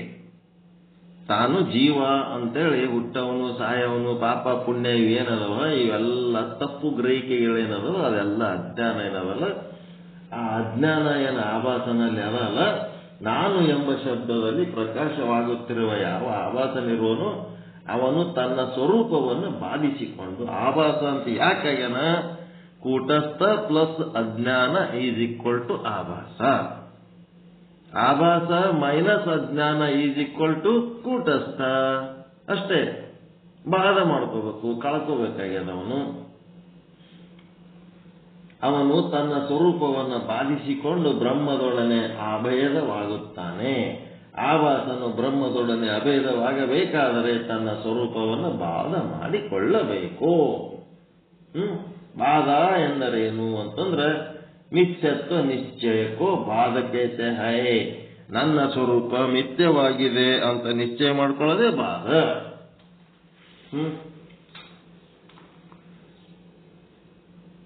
ಕೂಟಸ್ಥ ಪ್ಲಸ್ ಅಜ್ಞಾನ ಏನಾಗ್ತದದು? ಆಭಾಸ. ಈ ಆಭಾಸ ಏನ್ ಮಾಡ್ಬೇಕಾಗೇನ? ಆಭಾಸ ಮೈನಸ್ ಅಜ್ಞಾನ ಕೂಟಸ್ಥ ಆಗ್ಬೇಕು. ಇದಿಷ್ಟೇ. ಇಷ್ಟಾದ್ರಾಯ್ತು. ಮಿಥ್ಯ. ಆಭಾಸನು ತನ್ನ ಸ್ವರೂಪವನ್ನ ಮಿಥ್ಯ ಅಂತ ತಿಳಿದುಕೊಳ್ಳುತ್ತಾನೆ. ತಾನ್ಯಾರು ಅಂತಂದ್ರೆ ಆಭಾಸ ಜೀವ ಅನ್ನಂಗಿಲ್ಲವ, ಕೂಟಸ್ಥ ಅಂತ ನಾವು ಅಂದ್ರೆ ಕೂಟಸ್ಥ ಅಂತ ನಿಶ್ಚಯ ಜ್ಞಾನ ಮಾಡಿಕೊಳ್ಳುತ್ತಾನೆ. ಇಲ್ಲಿ ತಂದು ನಿನ್ನೆ ನಿಂದಿರಿಸಿದ್ದೆವು. ಇವತ್ತ ಅದಕ್ಕೊಂದು ದೃಷ್ಟಾಂತ ಕೊಟ್ಟು ಇನ್ನೂ ಆಳವಾಗಿ ಕರ್ಕೊಂಡು ಹೋಗ್ತಾರೆ. ಒಂದು ಕನ್ಯೆಯನ್ನ ಒಂದು ಊರಿಗೆ ಕೊಟ್ಟರು. ಗಂಡ ಹೆಂಡತಿ ಸತಿ ಮಗಳು ಇದು ಹೇಳಿದ್ರೆ ತಿಳಿತದ, ಉಳಿದದ್ದು ಏನ್ ಹೇಳಿದ್ರು ತಿಳಿಯಂಗಿಲ್ಲ. ಅದ್ರ ಸಲುವಾಗಿ ಇದ್ರೊಳಗೆ ಬರೀ ಇವೇ ಹೇಳ್ತಾರ. ಒಂದು ಕನ್ಯೆಯನ್ನ ಒಂದು ಊರಿಗೆ ಕೊಟ್ಟರು. ಆ ಹೆಣ್ಣು ಹುಟ್ಟಿದ ಮೇಲೆ ಹೆಣ್ಣಿಂದ ತವ್ರ ಮನಿ ಶಾಶ್ವತನೋ ಗಂಡನ ಮನಿ ಶಾಶ್ವತ ರೀ? ಅಕ್ಕಿ ಮನಿ ಯಾವುದು? ಕರೆ ಮನಿ ಯಾವ್ದಕ್ಕಿದು?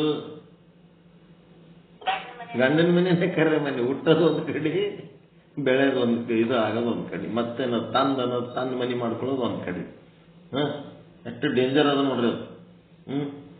ಒಂದು ಕನ್ಯೆಯನ್ನ ಒಂದು ಊರಿಗೆ ಕೊಟ್ಟರು. ಆ ಕನ್ಯೆ ತನ್ನ ತವರು ಮನೆಯಲ್ಲಿರುವಾಗ ಆಕೆ ಏನ್ ಮಾಡಿದಳು? ಅವರ ಅಡ್ಡ ಹೆಸರು ಉದ್ದ ಹೆಸರು ಎಲ್ಲ ಅವಳು ವಿಳಾಸ ಅದು ಬೇರೆ ಇತ್ತು. ಅಡ್ರೆಸ್ ಅದೆಲ್ಲ ಅಲ್ಲೇ ತವ್ರ ಮನೆಗೆ ಆಕೆ ಮದುವೆ ಆಗೋದಕ್ಕಿಂತ ಮೊದಲು ಅವ್ರ ಅಪ್ಪನ ಹೆಸರು ಬರ್ಕೊತಿದ್ಳು, ಅವ್ರ ತವ್ರ ಮನೆ ವಿಳಾಸನೇ ಬರ್ಕೊತಿದ್ಳು. ಮತ್ತಾಕಿ ಯಾಕೆ ಬರ್ಕೊತಿದ್ಳು? ತನ್ನ ಮನೆ ಯಾವ್ದಕ್ಕೆ ಗೊತ್ತಿಲ್ಲದಕ್ಕೆ, ತನ್ನ ಗಂಡ ಯಾರು ಅಂತ ಗೊತ್ತಿಲ್ಲದಕ್ಕೆ ತಂದೆ ಹೆಸರು ಬರ್ಕೊತಿದ್ಳು, ತಂದೆ ಮನೆಯ ವಿಳಾಸ ಬರ್ಕೊತಿದ್ದಳು. ಮದುವೆ ಆದ ಮೇಲೆ ತನ್ನ ಮೊದಲಿನ ಅಡ್ಡ ಹೆಸರು ವಿಳಾಸ ಏನಾಯ್ತು? ಈಗ ಆಕಿಗೆ ಸತ್ಯ ಆಯ್ತಾ ಮಿಥ್ಯ ಆಯ್ತಾ? ಮಿಥ್ಯ ಆಗಿಬಿಡ್ತು. ಸುಳ್ಳು ಮಿಥ್ಯ ಅಂತ ಅದನ್ನು ತ್ಯಾಗ ಮಾಡಿಕೊಂಡು ತನ್ನ ಗಂಡನ ಅಡ್ಡ ಹೆಸರು ಗಂಡನ ಮನೆಯ ವಿಳಾಸಗಳನ್ನ ಬರೆದುಕೊಳ್ಳ ಹತ್ತಿದಳು. ಈಗ ತವ್ರ ಮನೆಯಾಗಿರೋ ಮಗಳು, ಮದುವೆ ಆಗ್ಲಾರ್ದ ಮಗಳು ಎಂತಕ್ಕಿ ಆಭಾಸ ಇದ್ದಂಗಕ್ಕಿ. ಆಕಿದು ಸುಳ್ಳು ಅಡ್ರೆಸ್, ಸುಳ್ಳು ಎಲ್ಲ ಅದಾವ. ಅವೆಲ್ಲ ಯಾವಾಗ ಆಕಿ ಗಂಡನ ಮನೆಗೆ ಹೋಗ್ತಾಳ ಆವಾಗ ಗಂಡನ ಹೆಸರ, ಗಂಡನ ಅಡ್ಡ ಹೆಸರ ಮತ್ತು ಗಂಡನ ವಿಳಾಸ ಬರ್ಕೋತಾಳ. ಆವಾಗ ಆಕಿ ಕೂಟಸ್ಥ ಹಾಕ್ಬಿಡ್ತಾಳ. ಗಂಡನಿಲ್ಲದಕ್ಕೆ ತಾತ್ಕಾಲಿಕವಾಗಿ ಮಿಥ್ಯಾ ಹೆಸರು ವಿಳಾಸಗಳಲ್ಲಿ ಇದ್ದಳು. ಗಂಡ ದೊರಕಿದ ಮೇಲೆ ತನ್ನ ಪೂರ್ವಾಶ್ರಮದ ನಾಮ ವಿಳಾಸಗಳನ್ನೆಲ್ಲ ತ್ಯಜಿಸಿ, ಮಿಥ್ಯೆಗಳನ್ನೆಲ್ಲ ತ್ಯಜಿಸಿ ವಾದ ಮಾಡಿಕೊಂಡು ಸತ್ಯವಾದ ತನ್ನ ಗಂಡನ ಮನೆಯ ನಾಮ ವಿಳಾಸಗಳನ್ನ ಧಾರಣೆ ಮಾಡುತ್ತಾಳೆ. ಅಕ್ಕಿ ಬೇರೆ ಈಕಿ ಬೇರೆ ಏನು? ತವ್ರ ಮನೆಗಿದ್ದಕ್ಕೆ ಬೇರೆ, ಗಂಡನ ಮನೆಗಿದ್ದಕ್ಕೆ ಬೇರೆ ಏನು? ತವರು ಮನೆಯನ್ನ ಬಾಧ ಮಾಡಿಕೊಂಡು ಗಂಡನ ಮನೆಯ ಹೆಸರು ಹೇಳುವುದು ಇದೇ ಬಾಧ ಸಮಾನಾಧಿಕರಣ. ಮನೆಯೊಳಗ ತವ್ರ ಮನೆಯಾಗ ಕನ್ಯೆಯಾಗಿರುವ ಅಕ್ಕಿ ಆಭಾಸಿದ್ದಂಗ, ಗಂಡನ ಮಾಡ್ಕೊಂಡು ಬಂದಕ್ಕೆ ಕೂಟಸ್ಥ ಇದ್ದಂಗ. ಹೆಂಗ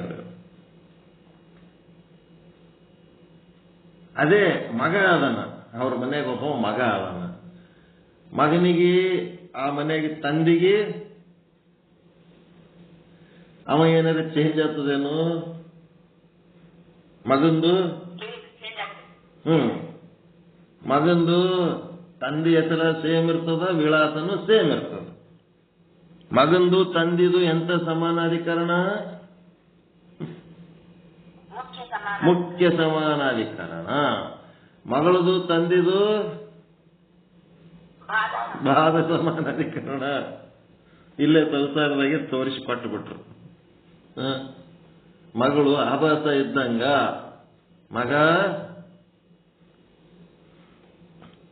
ಕೂಟಸ್ಥ ಇದ್ದಂಗ. ಇಬ್ಬರಿಗೆ ತಂದೆ ಜೊತೆಗಿರುವ ಸಂಬಂಧ ಈ ರೀತಿ ಆದ. ಒಂದು ಬಾಧ ಸಮಾನಾಧಿಕರಣ, ಒಂದು ಮುಖ್ಯ ಸಮಾನಾಧಿಕರಣ.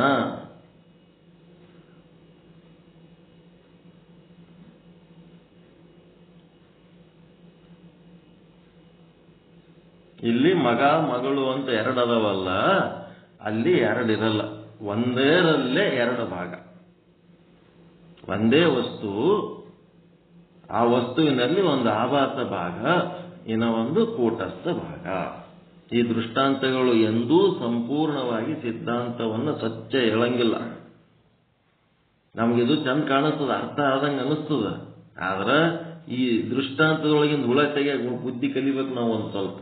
ಅಲ್ಲಿ ಮಗ ಮಗಳ ತೆರಡವಲ್ರಿ ಅಂತಂದ್ರ ಇಲ್ಲಿ ಮಗ ಮಗಳ ತೆರಡಿಲ್ಲಪ್ಪ, ಒಂದೇ. ಅದರೊಳಗೆ ಎರಡು ಭಾಗ ಅವ, ಒಂದು ಆಭಾಸ ಭಾಗ, ಒಂದು ಕೂಟಸ್ಥ ಭಾಗ. ಈ ಯಾವ ಆಭಾಸನಿದ್ದಾನಲ್ಲ, ಆತನು ತನ್ನ ಸ್ವರೂಪವನ್ನು ಬಾಧ ಮಾಡಿಕೊಂಡು ಬ್ರಹ್ಮದಲ್ಲಿ ಅಭೇದವಾಗುತ್ತಾನೆ.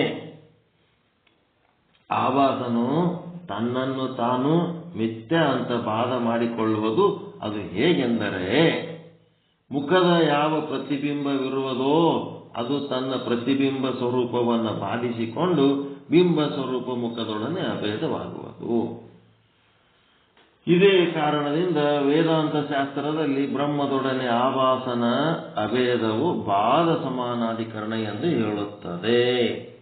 ಈಗ ಮುಖ ಅಲ್ಲಿ ಒಂದು ಪ್ರತಿಬಿಂಬ ಆದ ಕನ್ನಡಿ ಒಳಗ, ನಿಮ್ಮ ಮುಖಕ್ಕ ಒಂದು ಕುಂಕುಮನೋ ಗಂಧನೋ ಉಕ್ಕು ಮಚ್ಚಿನ ವಿಭೂತಿ ಏನು ಹಚ್ಕೋಬೇಕು ಅಂತೀರಿ. ಹಚ್ಕೋಬೇಕಂದತ್ನಾಗ ಕನ್ನಡಿ ಒಳಗಿನ ಪ್ರತಿಬಿಂಬಕ್ಕೆ ಹಚ್ತೀರ ನೀವು? ಬಿಂಬಕ್ಕೆ ಹಚ್ತೀರ ಇಲ್ಲ? ಬಿಂಬದೊಡನೆ ನೀವು ಅಭೇದವಾದಾಗ ಆವಾಗ ನೀವೇನಾಗ್ತೀರಿ? ಕೂಟಸ್ಥ ಆಗ್ತೀರಿ. ಪ್ರತಿಬಿಂಬದೊಡನೆ ಇರುವಾಗ ಆಭಾಸ ಆಗ್ತೀರಿ ಅಷ್ಟೇ.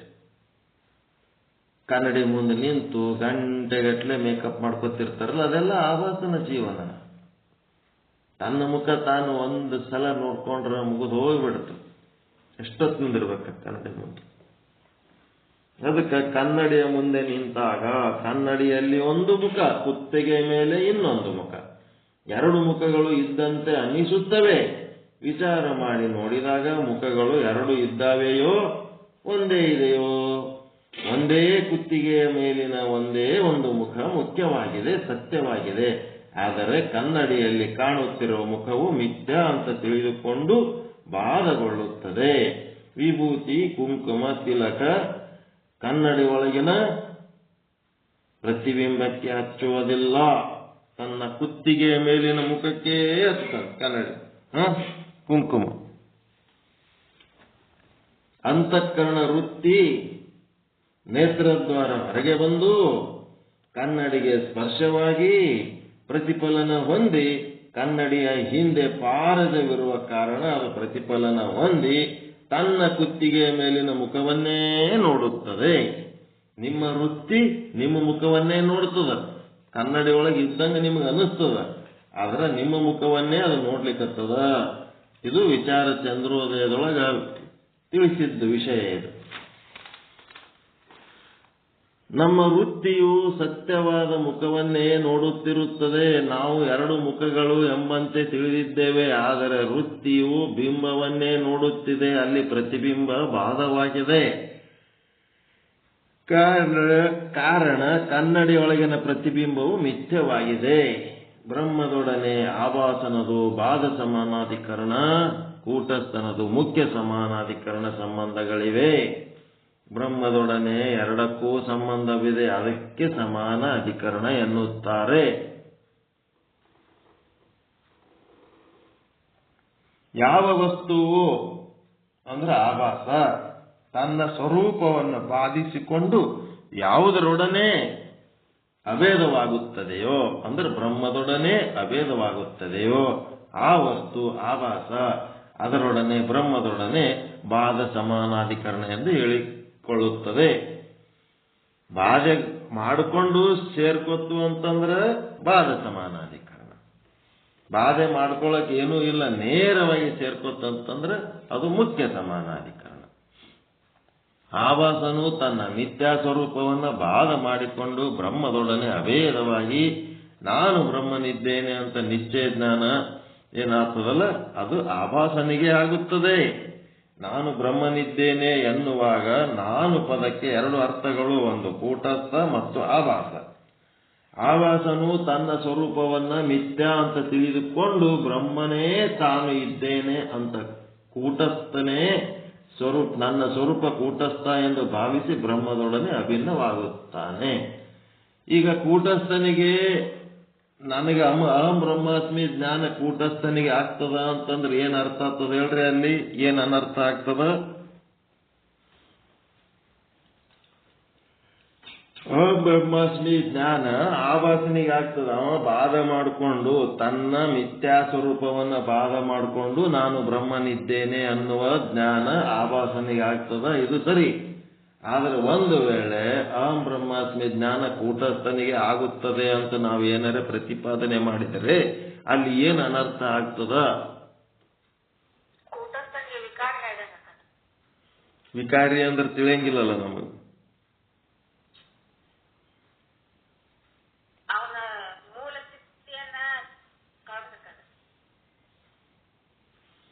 ಕೂಟಸ್ಥ ಮೊದಲು ಕೂಟಸ್ಥ ಇರಲಿಲ್ಲ.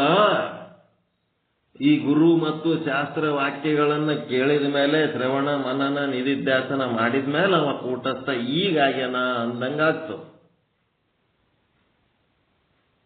ಮೊದಲು ಬೇರೆ ಇದ್ದ, ಈಗ ಕೂಟಸ್ಥ ಆಗ್ಯಾನ ಅಂದಂಗಾಗ್ತದ. ತಿಳಿತ್ರ?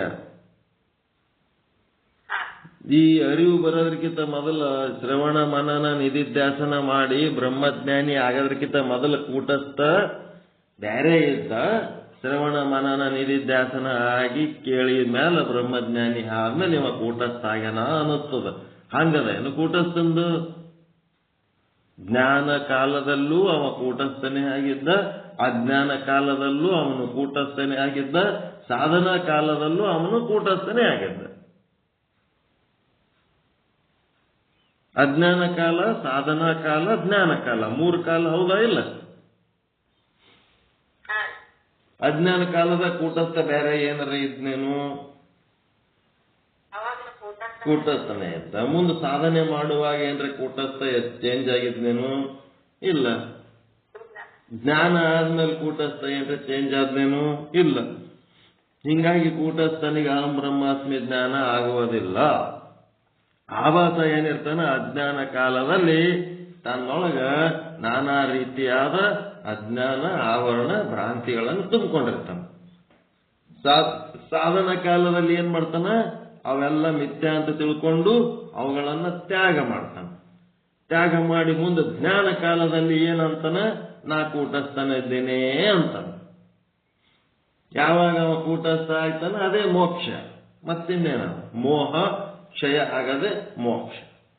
ಪರಮಾನಂದ ಪ್ರಾಪ್ತಿ, ಸರ್ವ ದುಃಖ ನಿವೃತ್ತಿ ಆಗದೆ ಮೋಕ್ಷ. ಅದು ಮೋಕ್ಷ ಆಯ್ತಂದ್ರೆ ಏನಾಗ್ತದ? ಪರಮಾನಂದ ಪ್ರಾಪ್ತಿ, ಸರ್ವ ದುಃಖ ನಿವೃತ್ತಿ. ಅಜ್ಞಾನ ಇದ್ದದ್ದಕ್ಕೆ ಪರಮಾನಂದ ನಿವೃತ್ತಿ, ಸರ್ವ ದುಃಖ ಪ್ರಾಪ್ತಿ ಆಯ್ಕೊಂತದ. ಉಲ್ಟಾ ಆಗ್ಯದ. ಯಾವಾಗ ಅಜ್ಞಾನ ಕಳ್ಕೊತೀವಿ ಆವಾಗ ಜ್ಞಾನ ಪ್ರಾಪ್ತಿ ಆಗ್ತದ, ದುಃಖ ನಿವೃತ್ತಿ ಆಗ್ತದೆ.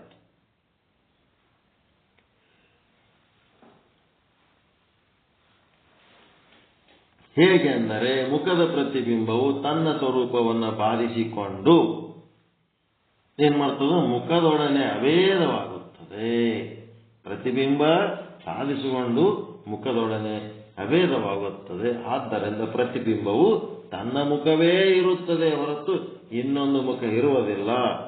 ಮುಖದೊಡನೆ ಇಂತಹ ಪ್ರತಿಬಿಂಬದ ಅಭೇದವು ಬಾಧ ಸಮಾನಾಧಿಕರಣ ಹೊಂದುತ್ತದೆ.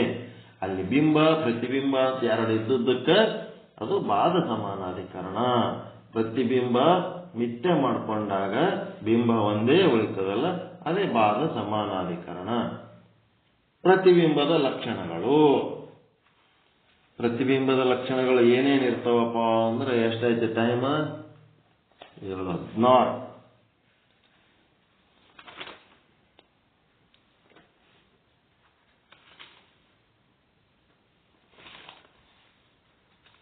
ಪ್ರತಿಬಿಂಬದ ಲಕ್ಷಣ ಇವತ್ತು ಓದ್ತೀರಾ? ಸಾಕು ಮಾಡ್ತೀರಾ?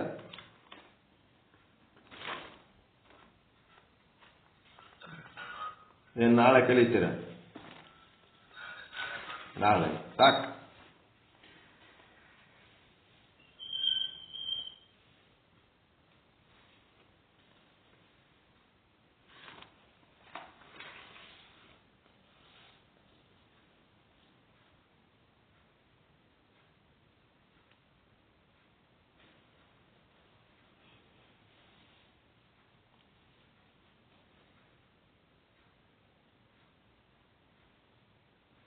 ತನ್ನ ಅಜ್ಞಾನ, ತನ್ನ ಸ್ವರೂಪ ಇದು ಮಿಥ್ಯಾ ಅಂತ ತಿಳಿದು ಅದನ್ನ ತ್ಯಾಗ ಮಾಡಿದಾಗ ಆಭಾಸ ಕೂಟಸ್ಥನಾಗುತ್ತಾನೆ.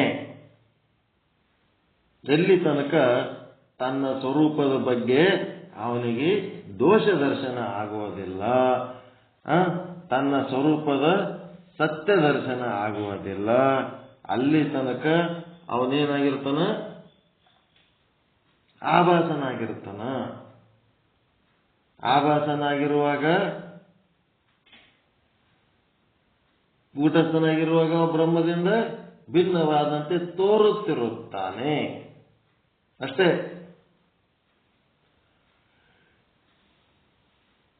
ಯಾವಾಗ ಕಳತನ ಮಾಡೋ ಗುಣ ಬಿಟ್ರೆ ಮನುಷ್ಯ ಚಲೋ ಅದನ, ಅವಾಗ ನೀವು ಅಕ್ಸೆಪ್ಟ್ ಮಾಡ್ತೀರಿ. ಒಳಗೆ ಕಳತನ ಮಾಡೋ ಗುಣ ಇದ್ದಾಗ ಸ್ವಲ್ಪ ದೂರ ಇಟ್ಟಿರ್ತೀರಿ, ಸ್ವಲ್ಪ ಹುಷಾರಾಗಿರ್ತೀರಿ, ಹೌದಿಲ್ಲ?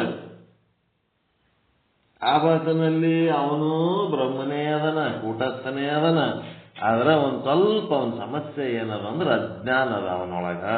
ಅಜ್ಞಾನ ಕಳ್ಕೊಂಡಂತಂದ್ರೆ ಅವ ಕೂಟಸ್ಥನೇ ಆಗ್ತಾನ. ಬ್ರಹ್ಮದೊಡನೆ ಸಮಾನ ಮುಖ್ಯ ಸಮಾನಾಧಿಕರಣವನ್ನೇ ಹೊಂದುತ್ತಾನ ಬಾಧ ಮಾಡಿಕೊಂಡಾಗ.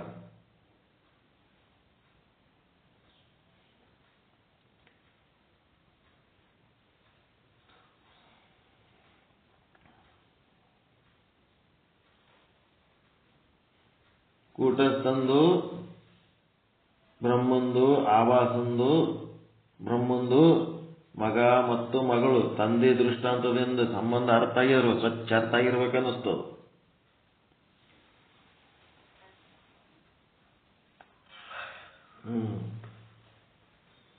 ಮಗ ತನ್ನ ತಂದೆಯ ಹೆಸರು ಶಾಶ್ವತವಾಗಿ ಬರ್ಕೋತಾನ, ತನ್ನ ತಂದೆಯ ಮನೆ ವಿಳಾಸವನ್ನ ಶಾಶ್ವತವಾಗಿ ಬರ್ಕೋತಾನ.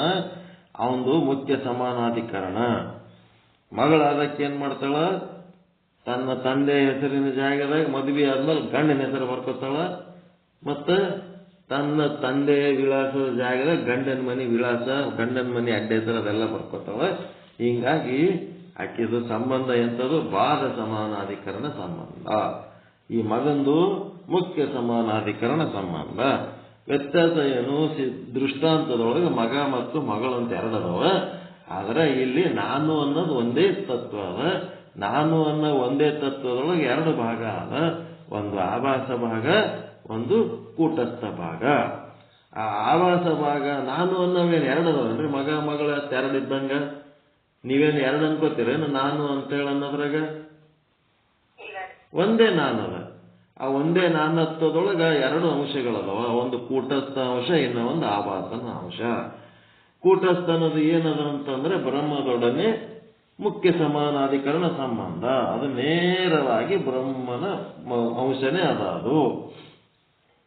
ಆದ್ರೆ ಆಭಾಸಂದ ಏನದ, ಲೀಲ ಮಾಡುವುದಕ್ಕೆ ಅದು ಶಿವಶಕ್ತಿಯಾಗಿ, ಗಂಡು ಹೆಣ್ಣಾಗಿ, ತಂದೆ ತಾಯಿಯಾಗಿ, ಮಗ ಮಗಳಾಗಿ 108 ಪಾತ್ರಗಳನ್ನು ವಹಿಸದ.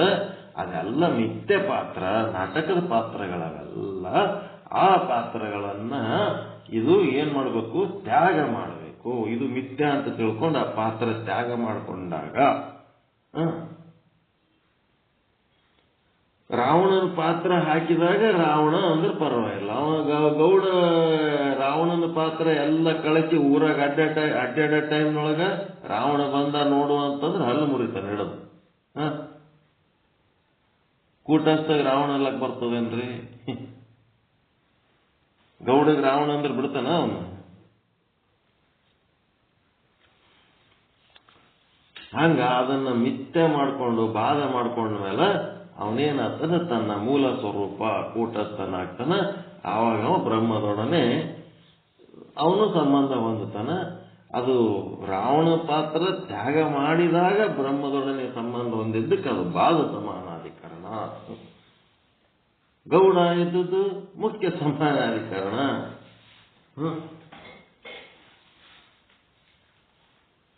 ಹಿಂಗ ನೋಡಿ. ಉಳಿದದ್ದು ನಾಳೆ ನೋಡೋಣ. ಪಾಠ ಚಲೋ ನೋಡೋದ್ರಿ, ಇಂಟ್ರೆಸ್ಟಿಂಗ್ ಅದ. ಸತ್ಯದ ಸಮೀಪ ಹೋಲಕತ್ತೀರ ಇಲ್ಲ, ಏನೇನೋ ದೂರ ಉಳಿದಿರ?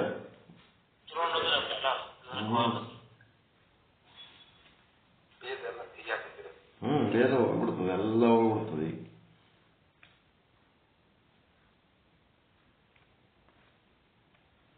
ನಾಳೆಗೆ ಇದು ಪ್ರತಿಬಿಂಬದ ಲಕ್ಷಣಗಳು ಅಂದ್ರೆ ಆಭಾಸನ ಲಕ್ಷಣಗಳೇ. ಆಭಾಸನಲ್ಲಿ ಮಿಥ್ಯ ಸ್ವರೂಪ ಏನದಲ್ಲ, ಅದರ ಲಕ್ಷಣಗಳು ಹೆಂಗದವ ತಿಳ್ಕೊಂಡು ಅವುಗಳನ್ನ ಹೆಂಗ್ ತ್ಯಾಗ ಮಾಡಬೇಕು ಏನು ಅಂತ ಮಾರ್ಗದರ್ಶನ ಮಾಡ್ತಾರೆ.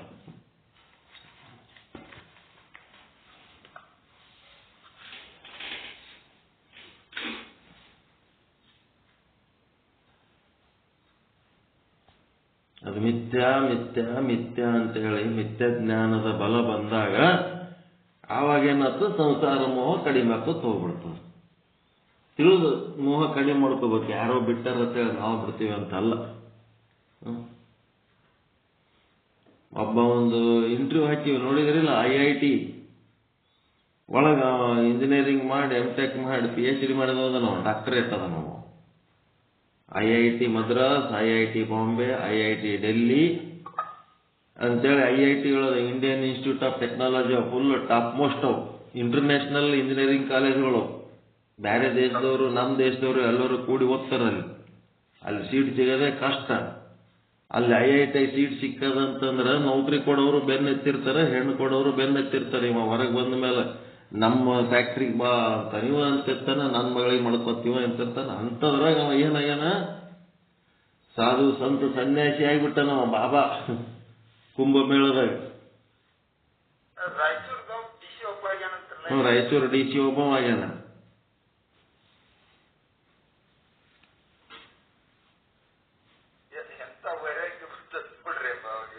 ಬ್ಯಾಲೆನ್ಸ್ ಔಟ್ ಕೇಸು ಅದೇನ್ ಸನ್ಯಾಸಿ ಆಗದೇನ್ ದೊಡ್ಡದಲ್ಲದು.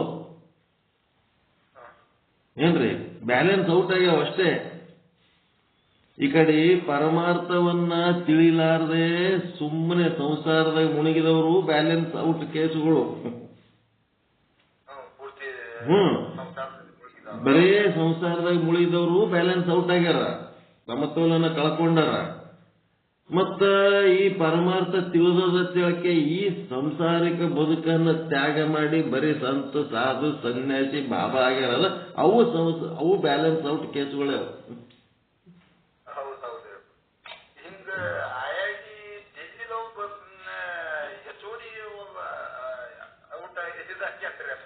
ಮತ್ತೆ ಈಗೇನದ ಇಲ್ಲಿ ಸಮಸ್ಯೆ ಬಹಳದ. ಇಲ್ಲಿ ಇವೆಲ್ಲ ಬ್ಯಾಲೆನ್ಸ್ ಹಿಡ್ಕೊಂಡು ಹೋಗ್ಬೇಕಾದ್ರ ಈಗೇನು ನಮ್ದು ಹೆಂಗ್ ಹಿಡಿದಿರ್ತೀವಿ ಸಂಸಾರದಾಗ ಅಂತಂದ್ರ, ಇಲ್ಲಿ ಸಂಸಾರ ಹೆಂಗ್ ಹಿಡಿದಿರ್ತೀವಿ, ನಮ್ಗೆ ನಿಜವಾಗಿ ಇದರದು ವೈರಾಗ್ಯದ ಬಗ್ಗೆ ಎಲ್ಲ ಪ್ರಜ್ಞೆ ಉಂಟಾಗಿರ್ತದ, ಎಲ್ಲ ಆಗಿರ್ತದ. ಅದಕ್ಕೆ ಮೃತ್ಯುಂಜಯ ಮಹಾಮಂತ್ರ ಯೂಟ್ಯೂಬ್ನಾಗ ತೆಕ್ಕೊಳ್ರಿ, ಅದ್ರೊಳಗೊಂದು ಅರ್ಥ ಅದ. ಏನಂದ್ರೆ ಸೌತಿಕಾಯಿ ಹಾಕ್ಯಾರ ಅದ್ರಾಗ, ಮೃತ್ಯುಂಜಯ ಮಂತ್ರದಾಗ ಸೌತಿಕಾಯಿ. ಮೃತ್ಯುಂಜಯ ಮಂತ್ರದಾಗ ಸೌತಿಕಾಯಿ ಯಾಕೆ ಬಂತು ಅಂತಂದ್ರ, ಜಗತ್ತಿನಾಗ ಎಷ್ಟು ಫಲಗಳು ಬಳ್ಳಿ ಒಳಗೆ ತಯಾರಾಗ್ತಾವ, ಗಿಡದಾಗ ತಯಾರಾಗ್ತಾವ, ಅವು ಕಿತ್ಕೊಳಕ ಸ್ವಲ್ಪ ಶಕ್ತಿ ಬೇಕಾಗ್ತದ. ಆದ್ರೆ ಸೌತಿಕಾಯಿ ಬಳ್ಳಿ ಒಳಗಿನ ಸೌತಿಕಾಯಿ ತೆಕ್ಕೋಬೇಕಾದ್ರೆ ಅದೇನು ಜೋರ್ ಹಾಕದೇ ಬೇಕಾಗಿಲ್ಲ, ಮುಟ್ಟಿದ ಕೂಡಲೇ ಕೈ ಬಂದ್ಬಿಡ್ತದ ಸೌತಿಕಾಯಿ. ಸೌತಿಕಾಯಿ ಬಳ್ಳಿಗೆ ಉದಾಹರಣೆ ಕೊಟ್ಟಾರ. ಹೆಂಗಂತಂದ್ರ, ವೈರಾಗ್ಯ ತಯಾರಾದವನ್ ಬಲ್ಲಿ ಬಹಳ ಹುಷಾರಾಗಿ ನಡ್ಕೋಬೇಕು. ಸ್ವಲ್ಪ ಫರಕ್ ಬಿತ್ತು ಆ ಬಳ್ಳಿಯಾಗಿನ ಸೌತಿಕಾಯಿ ಹೆಂಗ ಕಿತ್ಕೊಂಡು ಕಡಿಗೆ ಆಗ್ತದ, ಆ ಕಡಿಗೆ ಆಗಿಬಿಡ್ತಾನಂತವ.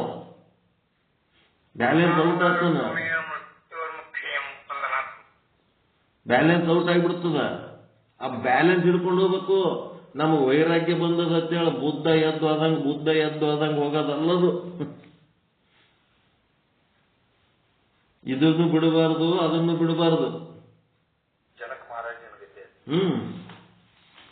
ಎರಡು ಬಿಡಬಾರ್ದು. ಬ್ಯಾಲೆನ್ಸ್ ಔಟ್ ಕೇಸ್ ಅಷ್ಟೇ. ಸಣ್ಣ ಸಣ್ಣ ಮಾತಿಗೆ ಕಿತ್ಕೊಂಡು ಹೋಗ್ಬಿಡ್ಬೇಕನ್ನಿಸ್ತಿರ್ತದ ಈ ಬ್ರಹ್ಮಜ್ಞಾನ ಉಂಟಾದವನಿಗೆ. ಕಂಫರ್ಟ್ ಝೋನ್ ಬೇಕಾಗಿಲ್ಲ, ಇಲ್ಲಿ ಇಟ್ಟು ಆರಾಮ್ ಇರ್ಬೇಕನ್ನೋದೇ ಬೇಕಾಗಿಲ್ಲ. ಎದಕ್ ಬೇಕು, ಇದು ಸ್ವಲ್ಪ ಆರಾಮ್ ಕೊಟ್ಟು ನಮ್ಗೆ ಬಹಳ ತ್ರಾಸ ಕೊಡ್ತದ ಅಂತೇಳಿ ಯಾವಾಗ ಗೊತ್ತಾಗ್ತದ ಅವಾಗ ಅವನ್ ಏನ್ ಮಾಡ್ಬಿಡ್ತಾನ, ಕಿತ್ಕೊಂಡು ಹೇಳ್ತಾನ.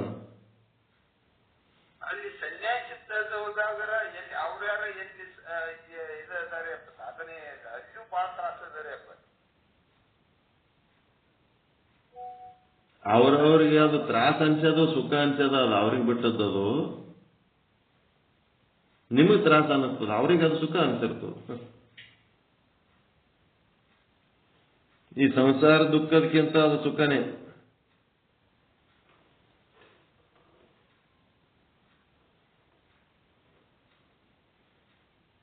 ಸಣ್ಣ ಮಾತಿಗೆ ಎದ್ದು ಹೋಗಂಗ ಆತಿರ್ತದ, ಸಣ್ಣ ಸಣ್ಣ ಮಾತಿಗೆ ಕಿತ್ಕೊಂಡು ಹೋಗ್ಬೇಕು ಅನ್ನಿಸ್ತಿರ್ತದ. ಈ ಬ್ರಹ್ಮಜ್ಞಾನ ಉಂಟಾಯ್ತಂತಂದ್ರ ಜೇವರಿಗೆ ಷಣ್ಮುಖ ಶಿವಯೋಗಿಗಳಂತ ಆಗಿ ಹೋದ್ರು. ಈ ಬಸವಾದಿ ಶರಣರ ವಚನಗಳೇನದವ ಅಷ್ಟೇ ವ್ಯಾಲ್ಯೂ ಇರುವಂತ ವಚನಗಳು ಬರೆದರು. ಶರಣರ ಕೊನೆಯ ಕೊಂಡಿ ಅಂತಾರ ಅವನಿಗೆ, ಜೇವರಿಗೆ ಷಣ್ಮುಖ ಶಿವಯೋಗಿಗೆ ಕೊನೆಯ ಕೊಂಡಿ, ಅಖಂಡೇಶ್ವರ ಅಂತೇಳಿ ಅವ್ರದ್ದು ವಚನಾಂಕಿತ. ಲಾಸ್ಟ್ ಶರಣರವ್ರು. ಆಮೇಲೆ ಮತ್ತೆ ಆ ಮಟ್ಟದ ವಚನ ಬರೆದವ್ರು ಯಾರಿಲ್ಲ. ಅನುಭವ, ಕೊನೆಯ ಅನುಭವ ಅವರು. ಉಳಿದವರೆಲ್ಲ ಲೌಕಿಕ ಬಹಳ ಮಿಕ್ಸ್ ಮಾಡಿ ಸ್ವಲ್ಪ ಆಧ್ಯಾತ್ಮ ಹೇಳಕ್ ಹೋಗ್ಯಾರ, ಏನೇನೋ ಮಾಡ್ಯಾರ. ಇರ್ಲಿ, ಯಾರಿಗೇನು ಅನ್ನೋದು ಬೇಡ. ಅವ್ರು ಏನಿಲ್ಲ, ವಾಕಿಂಗ್ ಹೋಗಿ ಹೊಳ್ಳಿ ಮನಿಗೆ ಬರ್ತಾರ. ಮನಿ ಒಳಗ್ ಬರೋ ಟೈಮ್ನೊಳಗೆ ಅವ್ರ ಮನಿ ಒಳಗಲಿಂತ ಒಬ್ಬ ಜಂಗಮ ಮನಿ ಹೊರಗೆ ಬರ್ತಾನ, ಒಳಗಲಿಂತ ಹೊರಗೆ ಬರ್ತಾನ. ಇವ್ರು ಹೊರಗ್ಲಿಂತ ಒಳಗೆ ಬರ್ತಾರ ಅಷ್ಟೇ. ವಾಕಿಂಗ್ ಹೋಗಿರ್ತಾರೆ ಮುಂಜಾನೆ, ವಾಕಿಂಗ್ ಹೋಗು ಮನಿ ಒಳಗ ಇವ್ರು ಪ್ರವೇಶ ಮಾಡ್ತಿರ್ತಾರ. ವಾಕಿಂಗ್ ಮುಗಿಸ್ಕೊಂಡು ಅವರು ಯಾವಾಗ ಹೊಸ್ತಲದೊಳಗೆ ಕಾಲಿಟ್ಟು ಒಳಗೆ ಬರ್ತಿರ್ತಾರ ಆವಾಗ ಅದೇ ಹೊಸ್ತಲ ಅದೇ ಮನೆಯಲ್ಲಿಂತ ವಾಪು ಜಂಗಮ ಮನೆಯಲ್ಲಿಂತ ಹೊರಗೆ ಹೋಗ್ತಾನ. ಹೊರಗೆ ಹೋಗ್ತಾನ, ಇಬ್ರು ಪರಸ್ಪರ ಮುಗುಳು ಮಲ್ತಾರ, ನಮಸ್ಕಾರ ಅಂತಾರ, ಎಲ್ಲ ಸರಿ ಹೋಯ್ತು. ಇವ್ರ ಮನೆಗೆ ಹೋಗಿ ಸ್ನಾನ ಪೂಜೆ ಎಲ್ಲ ಮಾಡಿ ಪ್ರಸಾದಕ್ಕೆ ಊಟಕ್ಕಂತ ಕೂತೊತ್ನಾಗ ಏನಾಯ್ತು, ಅನ್ನದ ಬೊಗಾಣಿ ಹೆಣತಿ ತಂದು ಮುಂದಿಟ್ಲು. ಮುಂದಿಟ್ಟ ಮೇಲೆ ಏನಾಯ್ತು, ಆ ಬೊಗಾಣಿ ತುಂಬಿದ ಬೊಗಾಣಿ ಹೆಂಗೆ ಇತ್ತು, ಅನ್ನದ ಬೊಗಾಣಿ. ಅನ್ನದ ಬೊಗಾಣಿ ಹಿಂಗೆ ತುಂಬಿದ ಬೊಗಾಣಿ ಅದ ಅಲ್ಲ, ಅನ್ನದ ಬೊಗಾಣಿ ತುಂಬಿದ ಹಂಗೆ ಅದ. ಮುಂಜಾನೆ ಬಂದು ಜಂಗಮರಿಗೆ ನೀನು ಏನು ನೀಡಿದಿ ಅಂತ ಹೆಂಡತಿ ಕೇಳ್ದ. ಅವಾಗ ಅವನು ಹೆಂಡತಿ ಹೇಳಿದಳು, ಜಂಗಮರಿಗೆ ನಿನ್ನೆ ರಾತ್ರಿ ಉಂಡಿದ್ದೇವಲ್ಲ, ಅದು ಅನ್ನ ಉಳಿದಿತ್ತು, ಅದು ಜಂಗಮರಿಗೆ ನೀಡಿದೆ, ಅವ್ರು ನೀಡಿಸ್ಕೊಂಡು ಆದ್ರು, ಇನ್ನ ಅನ್ನ ಮಾಡಿದ್ದಿಲ್ಲ, ಈಗ ನಾನು ಅನ್ನ ಮಾಡೀನಿ, ಇದು ಬಿಸಿ ಅನ್ನ ಅದ, ಬರ್ರಿ ನಾವಿಬ್ರು ಉಣ್ಣಮ್ಮೋ ಅಂತಂದಳಕ್ಕೆ. ಅವಾಗ ಏನು ಡೈಲಾಗ್ ಹೊಡುತ್ತೇನವ ಅಂತಂದ್ರ, ನಿನ್ನ ಗಂಡನಿಗೆ ಬಿಸಿ ಅನ್ನ, ನಿನ್ನ ಗಂಡನಿಗೆ ಬಿಸಿ ಅನ್ನ ನೀಡುತ್ತಿ, ನನ್ನ ಗಂಡನಿಗೆ ತಂಗಳನ್ನ ನೀಡಿಸಿದಲ್ಲ ಏ ಚಾಂಡಾಲಿ ಅಂತ. ನನ್ನ ಗಂಡಗ ತಂಗಳನ್ನ ನೀಡಿಕೆ ಹಾಕಿ ಊಟಕ್ಕೆ ಹಾಕಿದೆ, ನಿನ್ನ ಗಂಡಗೆ ಬಿಸಿ ಅನ್ನ ಉಣಿಸ್ಬೇಕಂತ ಚಾಂಡಾಲೆ ಅಂದು ಎದ್ದು ಬಿಡ್ತಾನ್ರಿ. ಅವ ಊಟ ಮಾಡೋದು ಬಿಟ್ಟು ಎದ್ದು ಕಲಾಸ್ ವೈರಾಗ್ಯ ಪುರುಷ ಆಗಿ ಹೋಗ್ಬಿಡ್ತ, ಮುಗದೆ ಹೋಯ್ತ. ಜಂಗಮ ಅಂತಂದ್ರೆ ನನ್ನ ಗಂಡ ಅಂತ ಆ ಮನೆಯೊಳಗೆ ಯಜಮಾನ ಹಿರಿಯ ಅಂತ ನಡೆಸ್ತಿದ್ರು. ತತ್ವಜ್ಞಾನಿಗಳನ್ನ ಗುರುಗಳನ್ನಾಗಿ ಮಾಡಿಕೊಂಡು ಜಂಗಮ ಅಂತೇಳಿ ತಮ್ಮ ಮನೆಯ ಯಜಮಾನ, ಗಂಡ ಯಜಮಾನ ಅಲ್ಲ, ಗಂಡನ ಗಂಡವ ಯಾರು, ಜಂಗಮ ತತ್ವಜ್ಞಾನಿ. ಆ ಮನೆಯನ್ನ ಉದ್ಧಾರ ಮಾಡಬೇಕು, ಆ ಮನೆಯನ್ನ ಪ್ರೀತಿಯಿಂದ ಅದಕ್ಕೆ ಒಂದು ಒಳ್ಳೆ ರೂಪ ಕೊಡಬೇಕು ಅಂತೇಳಿ ಕಾಳಜಿ ಮಾಡ್ತಾನಲ್ಲ ಅವ ಜಂಗಮ. ಹಿತವನ್ನ ಬಯಸ್ತಾನಲ್ಲ ಅವ ಜಂಗಮ.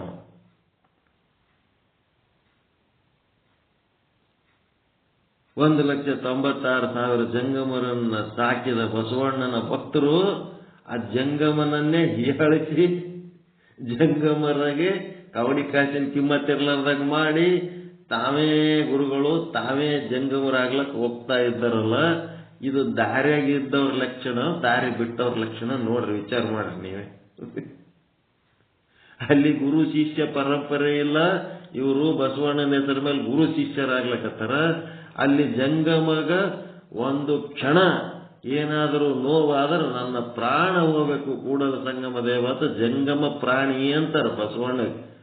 ಅಂತ ಒಂದು ಜಂಗಮ ಪ್ರಾಣಿ ಬಸವಣ್ಣನ ಹೆಸರು ಹೇಳ್ಕೋತ ಅವನ ಫೋಟೋ ಮನಿ ತುಂಬ ಹಾಕೊಂಡು ಅವನು ಜೆಂಡ ಹಿಡ್ಕೊಂಡು ಊರು ತುಂಬ ತಿರ್ಗವರು ಆ ಜಂಗಮರನ್ನೇ ಹೀಯಾಳಿಸೋದು, ಜಂಗಮರಿಗೆ ಕವಡಿ ಕಾಸಿನ ಕಿಮ್ಮತ್ತಿರ್ಲಾರ್ದಂಗೆ ಮಾಡೋರು.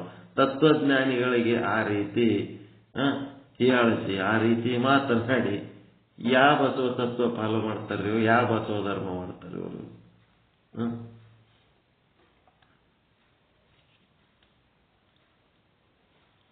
ಅದಕ್ಕೆ ಇಲ್ಲಿ ಹೇಳೋ ವಿಷಯ ಏನದ ಅಂತಂದ್ರೆ ಬ್ಯಾಲೆನ್ಸ್ ಔಟ್ ಕೇಸ್ಗಳು. ಆ ಕಡೆ ನಾಗ ಸಾಧು ಆಗೋದೂ ಸರಿಯಾದ ಕ್ರಮ ಅಲ್ಲ.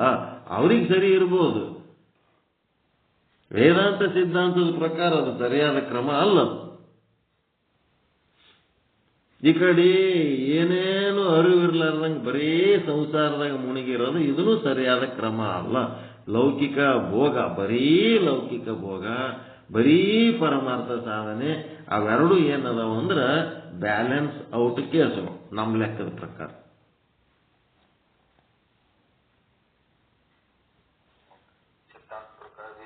ವೇದಾಂತ ಸಿದ್ಧಾಂತ ಪ್ರಕಾರ. ಅದಕ್ಕೆ ಸಿದ್ದರಾಮೇಶ್ವರರು ಬರೀತಾರ ಏನು, ಕೈಲಾಸವೆಂಬುದು ಹಾಳು ಬೆಟ್ಟ ಕಾಣಿರೋ, ಅಲ್ಲಿರುವ ಚಂದ್ರಶೇಖರನ್ ಒಬ್ಬ ಹೆಡ್ಡ ಕಾಣಿರೋ. ಇಲ್ಲಿ ಸಮಾಜದಾಗ 4 ಮಂದಿಯಾಗಿದ್ದು 4 ಮಂದಿಯಾಗ ಚಂದ ಅಂದ, ಈ 4 ಮಂದಿ ಹೆಂಗಿರ್ತಾರ ಹಂಗೆ ಇದ್ದಕ್ಕೆ ಆಧ್ಯಾತ್ಮ ಸಾಧನೆ ಮಾಡಬೇಕು ಬಿಟ್ಟು ಹೋಗಿ ಕೈಲಾಸ ಮಾನಸ ಪರ್ವತದ ಮೇಲೆ ಕುಂದು ಅವನೊಬ್ಬ ದಡ್ಡ ಹೆಡ್ಡ, ಅವನ ಸುತ್ತಮುತ್ತ ಓಂ ನಮ ಶಿವಾಯ ಓಂ ನಮ, ಅವರೆಲ್ಲರೂ ಮೈಗಳ್ಳರು ಕಾಣಿರೋ. ಏನು ಉಪಯೋಗ ಅದ?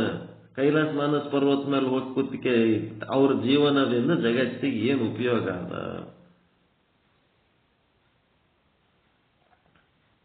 ಕೆಲ್ಸಕ್ಕೆ ಬರ್ಲಾರ್ದವ್ರು ಅವರೆಲ್ಲ ಕುಂಭಮೇಳದಾಗ ದೊಡ್ಡದು ಮಾಡಿ ತೋರಿಸ್ತಾರ. ಆಮೇಲೆ ಯಾರ್ಯಾರು ಅವ್ರ ಪಡಿ ಹೋಗಿ ಅವ್ರಂಗ ಆಗ್ಬೇಕು, ಅವ್ರನ್ನ ನೋಡ್ಬೇಕು, ಅವ್ರಲ್ಲಿಂದ ನಮ್ಗೇನು ಉಪಯೋಗ ಅದ ಏನಾರು ವಿಚಾರ ಮಾಡ್ತಾರ? ಏನಿಲ್ಲ, ಅವ್ರ ಪಾಡಿಗೆ ಅವ್ರ ಸಾಧನೆ ಅಷ್ಟೇ.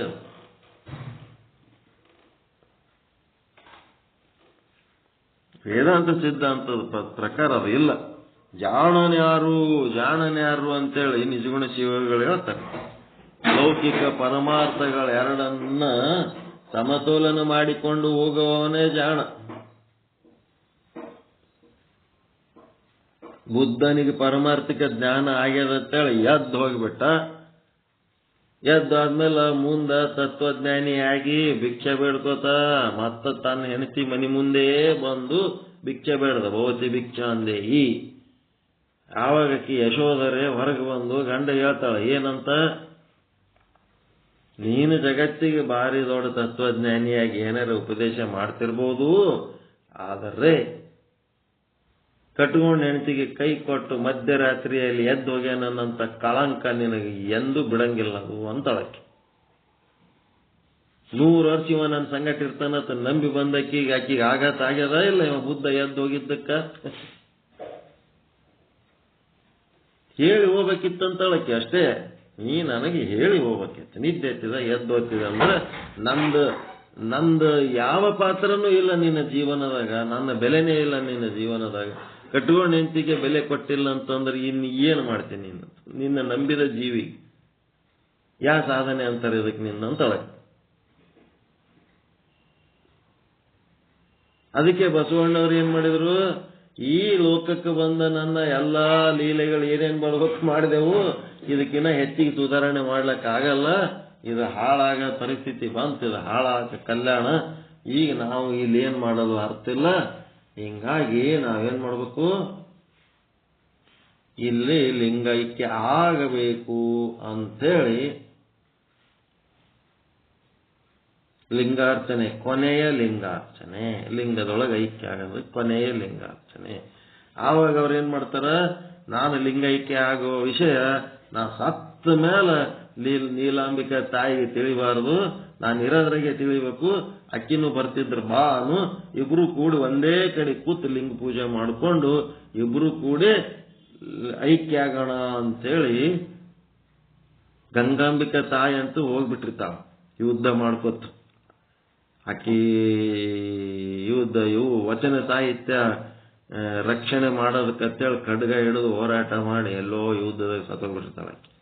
ಇವ್ರೊಬ್ಬರು ಉಳಿದಿರ್ತಾರೆ ನೀಲಾಂಬಿಕಾ ತಾಯಿ. ಆಕೆನ ಬರ್ರಪ್ಪ ಅಂತ ಹೇಳಿದ್ರೆ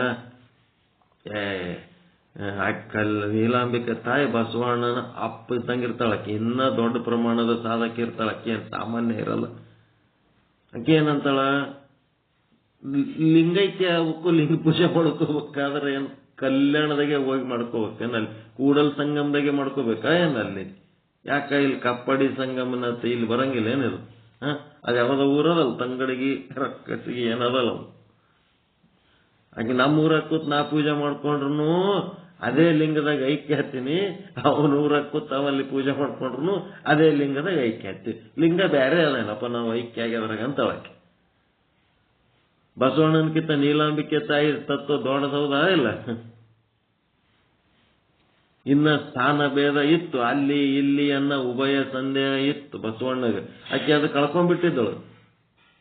ನೋಡು ನೋಡು ನೋಡು ನೋಡು ನೋಡು ಲಿಂಗವೇ, ನೋಡು ಬಸವಯ್ಯನವರು ಮಾಡುವಾಟವ, ಅಲ್ಲಿಗೆ ಎಮ್ಮನು ಕರೆಯ ಬಂದಿಯರಂತೆ, ಅಲ್ಲಿದ್ದ ಸಂಗಯ್ಯ ಇಲ್ಲಿಲ್ಲವೇ, ಅಲ್ಲಿ ಇಲ್ಲಿ ಎಂಬ ಉಭಯ ಸಂದೇಹವೇಕೆ, ಬಲ್ಲಂತ ಮಹಾತ್ಮರು ನೀವ್ ಹೇಳ್ರು ಅಂತಳಕ್ಕೆ.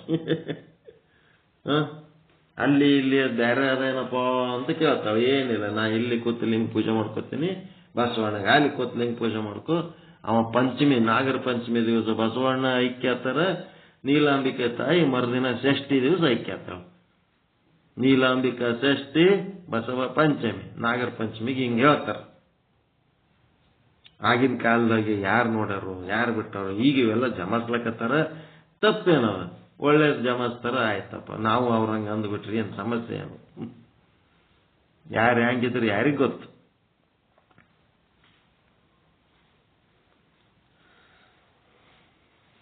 ಅದಕ್ಕೆ ಬ್ಯಾಲೆನ್ಸ್ ಔಟ್ ಕೇಸ್ ಯಾವ ಕಾರಣಕ್ಕೂ ಬ್ಯಾಲೆನ್ಸ್ ಔಟ್ ಆಗಬಾರ್ದು. ಬ್ಯಾಲೆನ್ಸ್ ಔಟ್ ಆಗಂಥದ್ದು ಸ್ಥಿತಿ ಬಹಳ ಸಮೀಪ ಇರ್ತದೆ. ಎಕ್ದಮ್ ಚೇಂಜ್ ಆಗಿ ಹೋಗ್ಬಿಡ್ತದೆ.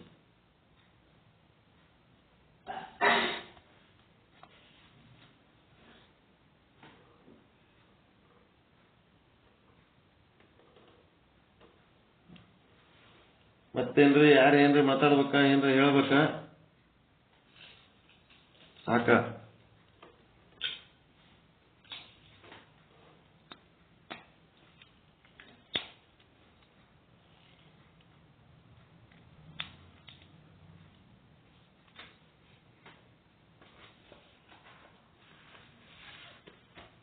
ನೆಕ್ಸ್ಟ್ ಟೈಮ್ ಕುಂಭಮೇಳ ಅವು ಏನಾರ ಇದ್ದು ಅಂದ್ರೆ ಹೋಗೋ ಪ್ಲಾನ್ ಮಾಡಮ್ಮ.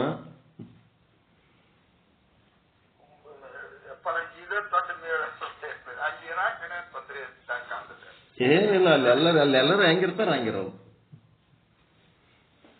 ಮುದ್ರಾ ಇಲಾಖೆ ಅವ್ರೇನೋ ಇದನ್ನ ಮಾಡ್ಯಾರಂತೆ, ಕೆಲವೊಂದು ಟ್ರಾವೆಲಿಂಗ್ ಪ್ರಿಸಿಷನ್ ಏನೋ ಕೊಟ್ಟಾರಂತ ಈ ಚಾಟೆಗಳು ಎಂಡೋಮೆಂಟ್ ಡಿಪಾರ್ಟ್ಮೆಂಟ್ ಅವರಿಂದ. ಏನೋ ನ್ಯೂಸ್ ಅದು ಏನಾಯ್ತು ನನಗೆ ನೋಡ್ಬೇಕಿತ್ತು. ಕುಂಭಮೇಳದಾಗ ಸಂಡಾಸ್ ಕಟ್ಟವನು 3 ಕೋಟಿ ರೂಪಾಯಿ ಲಾಭ ಮಾಡ್ಕೊಂಡ. ನಾವು ಸಂಡಾಸ್ಗಳು ಕಟ್ಟವ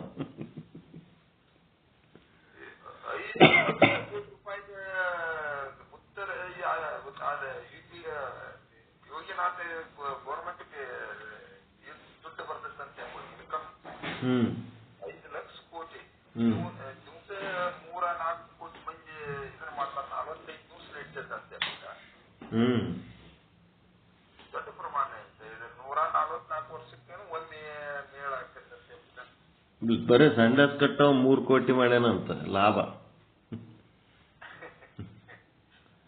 ಉಳಿದವ್ರು ಎಷ್ಟು ಲಾಭ ಮಾಡ್ಕೊಂಡಿರ್ಬೇಕು ನೋಡ್ರಿ. ಉತ್ತರ ಪ್ರದೇಶ ಬಹಳ ಇನ್ಕಮ್ ಇದೆ ಬಿಡ್ರಿ. ಆ ರಾಜ್ಯದಾಗ ಬಹಳ ಇದೆ.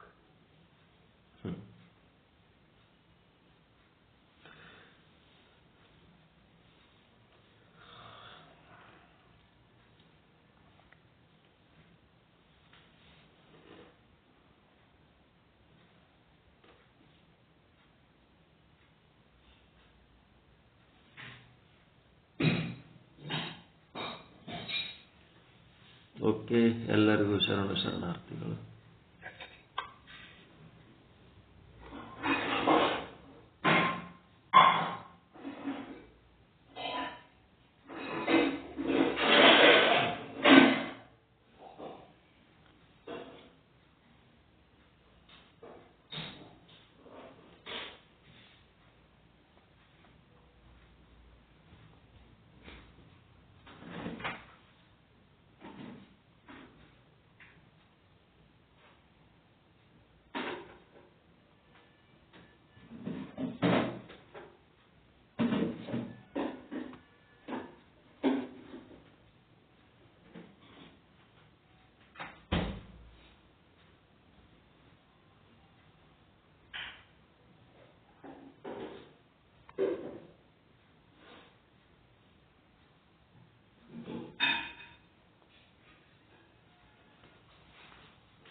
Hmm.